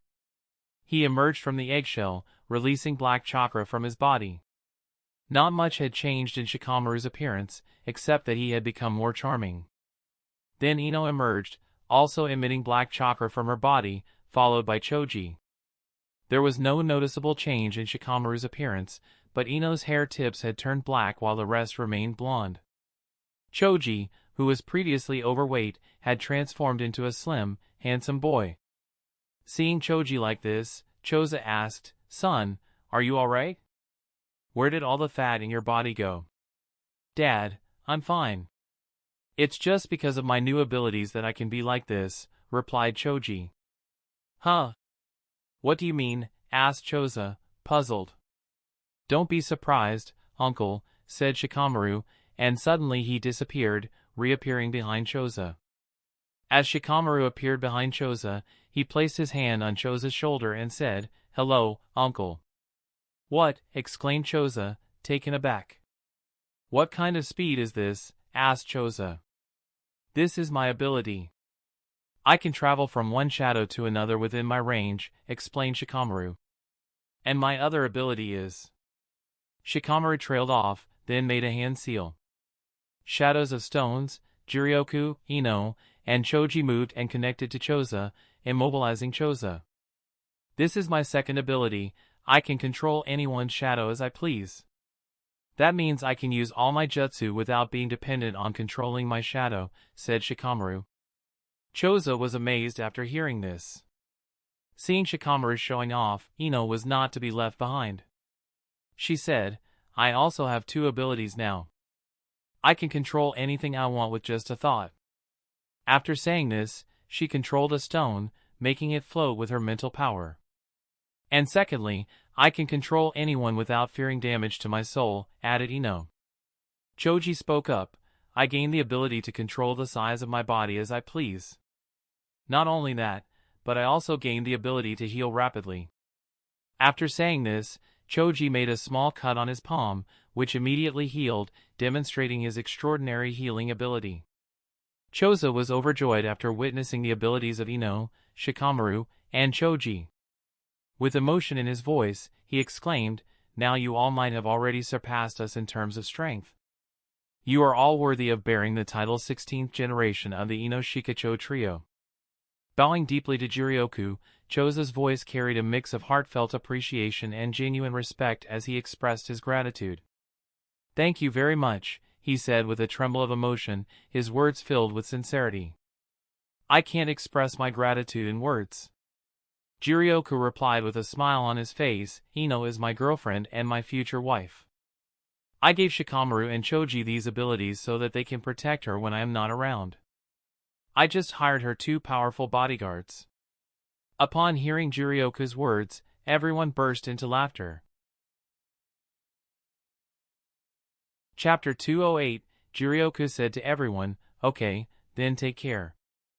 I will take my leave, and it seems that you should continue your journey for reinforcement. After saying this, a black hole formed behind him, and Jirioku walked backwards into it, disappearing from sight. Soon after, the black hole also vanished. Shikamaru sighed, his brow furrowing as he watched the swirling edges of the closing black hole, a mixture of fascination and frustration evident in his expression. Understanding his moves is really beyond my grasp, he murmured, almost to himself. Ino nodded in agreement, her eyes focused on where Jirioku had disappeared. Yeah, but we definitely need to move out for reinforcement, she replied, her voice tinged with determination. Yes, ma'am, we will follow your orders. After all, we are your bodyguards, said Shikamaru with a smile, bowing before Ino. Yes, that's right. I'm your boss, Ino declared with a playful grin, her voice carrying a hint of light-hearted authority as she waved her hand in the air to signal their departure. Shikamaru and Choji exchanged amused glances before falling into step behind Ino. Of course, this was all a joke, a rare moment of happiness amidst the war. Soon, Ino, Shikamaru, Choji, and the others reached the place where they needed to provide assistance. When they reached the battlefield, the scene was chaotic with Kinkaku unleashing destruction in his formidable tailed beast form. However, before they could confront Kinkaku, they had to navigate through a swarm of white Zetsu soldiers. Shikamaru's voice was charged with excitement as he took charge, declaring, "Let me handle these white Zetsu." With swift precision, he appeared behind the nearest white Zetsu, swiftly killing it with a well-aimed strike to the head. Moving with calculated speed, Shikamaru continued this method, seamlessly neutralizing one white Zetsu after another. In a display of remarkable skill and efficiency, he managed to eliminate over 50 white Zetsu in less than a minute, clearing the path for their advance towards the main threat posed by Kinkaku.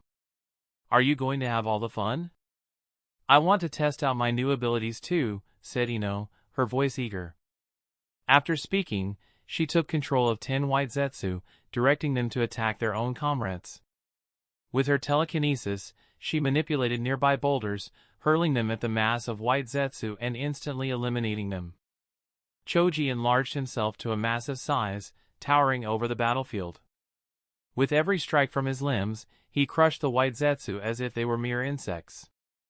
In just a few minutes, the trio of Ino Shikachos showcased their formidable strength by decimating hundreds of white Zetsu.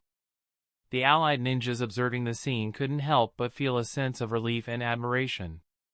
Unbeknownst to them, Kabuto witnessed this slaughter of white Zetsu through the reanimated Asuma via the Edo Tensei technique.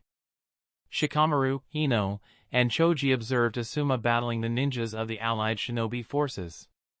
Despite Asuma's formidable power and the significant casualties among the allied ninjas, their attention was drawn to Kinkaku wreaking havoc on the battlefield in his tailed beast form.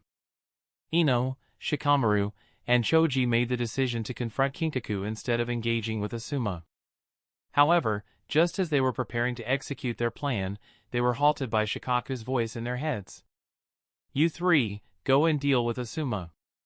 You are all well aware of Asuma's abilities and are the best candidates to confront him. Assist in sealing Asuma," instructed Shikaku. "But..." Shikamaru hesitated, his brow furrowing with concern. Before Shikamaru could articulate his thoughts, Shikaku interjected firmly, "I understand that facing your teacher may be challenging, but confronting Asuma is imperative. It's my direct order." "Dad, I believe there's a misunderstanding," Shikamaru responded earnestly. "We're not avoiding Asuma-sensei, but the threat posed by Tailed Beast demands urgent attention." Shikaku's expression shifted slightly as he comprehended the gravity of the situation. "You mean Kinkaku," he affirmed. "Yes," Shikamaru confirmed, his tone resolute. Shikaku nodded reassuringly. "You needn't worry about Kinkaku. Darui is leading the charge against Kinkaku, and we deployed a potent sealing tool specifically designed to aid in his containment." His voice conveyed unwavering confidence in the strategic measures taken to address the tailed beast's rampage. "Okay, I'll follow your plan. I'll go and confront Asuma-sensei, and I'm more than capable of handling him. Choji and Ino will support others on the battlefield," said Shikamaru confidently. "But your strength..." Shikaku began, only to be cut off by Shikamaru. "Dad, trust in us. If we weren't confident in our abilities, I wouldn't have suggested this battle plan," Shikamaru assured him. "Yes, Uncle, please don't worry. We've gained strength from Juryoku. Have faith in us," Ino added. Choji joined in, saying, "Yes, trust us with everything." Shikaku could only sigh. "All right, I'll trust you." With that, Shikaku terminated the communication with Ino, Choji, and Shikamaru. Shikamaru stated, "As I mentioned, I'll handle Asuma-sensei. What about you guys?" Ino responded, "It looks like Uncle Choza is struggling against the man with sky-blue hair. I'll go and assist him." Choji added, "Since I can freely control my size, I believe I'm best suited to contain Kinkaku's rampage." "Then let's all give it our best," Shikamaru affirmed, nodding before vanishing into the shadows. Ino floated toward the location where Choza was locked in combat with Kato. Meanwhile, Choji expanded in size and began striding purposefully toward Kinkaku's position. Chapter 209, Asuma skillfully employed fire release, ash pile burning, encasing 6 ninjas amidst a cloud of gunpowder. As he ignited the gunpowder, the flames began to intensify. Yet, in a remarkable turn of events, just before the fire could consume the trapped ninjas, 6 distinct black shadows emerged, resembling thin lines, and swiftly affixed themselves to the shadows of each ninja.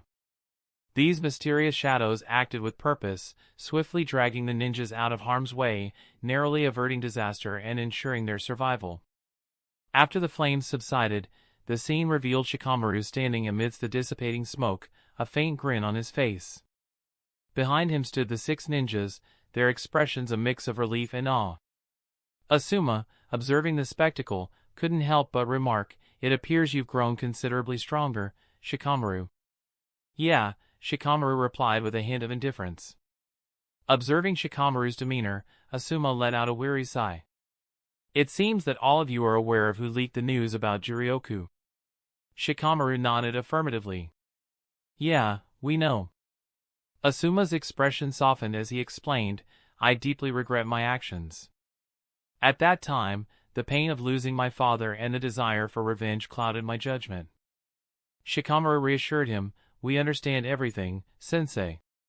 You don't need to carry this guilt anymore." I promise to take care of your unborn child and train them myself. You've always been our sensei, and we will continue to honor and respect you. Asuma spoke with genuine gratitude, his voice tinged with urgency. Thank you very much. Please be careful. I feel like I'm losing control of my body. Please seal me as soon as possible. Shikamaru nodded in understanding and swiftly vanished from his spot, reappearing behind Asuma using the shadow cast by Asuma himself. From this vantage point, Shikamaru launched an attack with a chakra blade aimed at Asuma. Asuma's reflexes kicked in with lightning speed as he pivoted to parry Shikamaru's attack with precision. It appears you've mastered a new jutsu, he noted, his keen observation having caught Shikamaru's emergence from his own shadow. Asuma swiftly countered by launching a kick towards Shikamaru. However, Shikamaru skillfully melded into the shadow beneath him, disappearing from view. Moments later, he reappeared at a short distance away from Asuma, poised and ready for the next move. After materializing at a safe distance, Shikamaru paused briefly before swiftly executing a sequence of hand seals. Shadows from nearby objects and figures elongated and converged, latching onto Asuma's shadow and ensnaring him in place. With expert precision, Shikamaru extended his own shadow like a flexible ribbon, tightly encasing Asuma's body and rendering him completely immobilized. Sealing Department, commence the sealing process immediately, Shikamaru commanded with authority. I'm glad to see how strong you've become, Asuma remarked with a sense of pride and admiration, acknowledging Shikamaru's remarkable growth in skill and strategy. Shikamaru nodded in response to Asuma's words of praise. Shortly thereafter, members of the sealing department arrived and began the process of sealing Asuma's Edo Tensei. Meanwhile, during Shikamaru's battle with Asuma, Ino appeared beside Choza and addressed him, Uncle Choza, it seems you're having difficulty with the person in front of you. Choza replied to Ino's question, the person standing in front of us is Dan Kato. He's skilled in a jutsu known as Spirit Transformation Technique, which allows him to traverse through bodies in spirit form and can fatally affect a person's soul. Meanwhile, amidst the battle with ninjas from the allied shinobi forces, Kato interrupted, Choza, is the sealing barrier ready? Choza's regretful tone was evident as he replied, no, it will take some time. Make it quick. If I resort to Spirit Transformation Technique, it will greatly complicate things for all of you, warned Kato. As the situation escalated, Kabuto, observing the chaos caused by the massacre of many white Zetsu and the formidable display of Jirioka's closest friends, decided to take manual control of Kato's body. Now, Kabuto was the one manipulating Kato's movements. Kato employed the Spirit Transformation Technique, causing a spirit to emerge from his body and launch an attack towards Ino. Directly attacking me? Let's see if I can handle this, said Ino determinedly. She concentrated her chakra and attempted to seize control of Kato's spirit. Surprisingly, she managed to grasp hold of Kato's spirit momentarily. However, Kato soon broke free. Undeterred, Ino swiftly regained control over Kato's spirit, effectively restraining his movements. Although I can't directly harm him, I can control his actions and keep him at bay.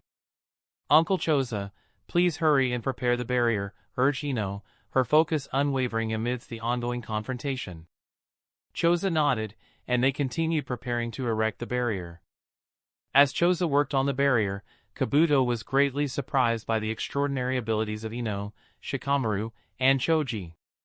Their skills surpassed those of the traditional Ino Shikacho clan techniques.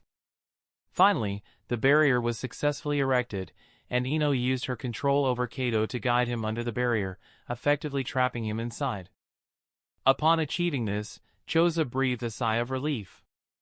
However, he remained vigilant, knowing that Kato's presence still posed a significant threat. If Kato were to take control of someone, they would surely lose that person. You did well, Ino, said Choza with a proud smile. Thank you, this is what I should do, replied Ino with a nod and a smile. While Ino and Shikamaru dealt with their respective opponents, Choji confronted Kinkaku in an attempt to control him.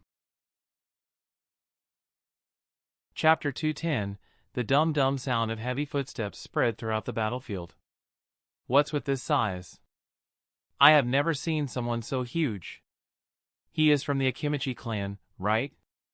Yeah, he is Akimichi Choji, but I have never seen anyone from the Akimichi clan this huge. All the ninjas of the allied shinobi forces were looking at Choji's massive figure walking through the battlefield with shock and surprise. Choji walked and stood in front of Kinkaku. Looking at Choji's huge figure, Kinkaku said with disdain in his tone, "A brat from the Akimichi clan thinks he can win against me with his size." After saying this, Kinkaku attacked Choji with his tail, and a huge red tail struck Choji, pushing him back one step. The strength contained in Kinkaku's tail was immense, so Choji being pushed back was not surprising. Although Choji was pushed back, he managed to grab hold of Kinkaku's tail. After grabbing the tail, he smirked and said, "Heh, I will show you what a brat from the Akimichi clan can do." With that, Choji pulled Kinkaku toward him by the tail. Kinkaku was unable to resist and was pulled by Choji. As soon as Kinkaku was within Choji's reach, he struck Kinkaku with his huge fist, submerging him into the water. After watching Choji's display of strength, Darui couldn't help but comment, "Such powerful strength." The expression of awe could be seen on his face. "If he is able to contain Lord Kinkaku, then at the very least it will become easier for us to seal him," said Darui. For a few moments after Kinkaku was submerged under the water, everything was calm, but everyone present here knew that this was the calm before the storm. As expected by everyone, roar! Kinkaku emerged loudly from the water and immediately attacked Choji with all 9 tails. Choji managed to deflect 2 tails and grabbed hold of another 2 tails, but the remaining 5 tails hit Choji from different directions, pushing him back more than 5 steps. Wherever Choji moved, all the ninjas had to run away, and any stones or small boulders in Choji's path were destroyed due to his size and weight. And Choji was also covered in more than 3 injuries. Blood was gushing out from those wounds, making the scene quite intense. Even all the ninjas were worried after seeing Choji's injuries. "See, brat, you are nothing in front of me," said Kinkaku, sounding quite proud. "You're not getting happy after seeing my injuries, are you?" said Choji, looking directly into Kinkaku's eyes. After Choji said this, something that surprised everyone happened again. All the injuries on Choji began healing at a rapid pace and healed immediately. "What the? How can you have such healing abilities?" exclaimed Kinkaku, expressing shock.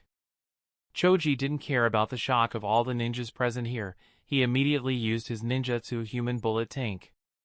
Choji transformed into a ball shape and rolled at a very fast speed, attacking Kinkaku.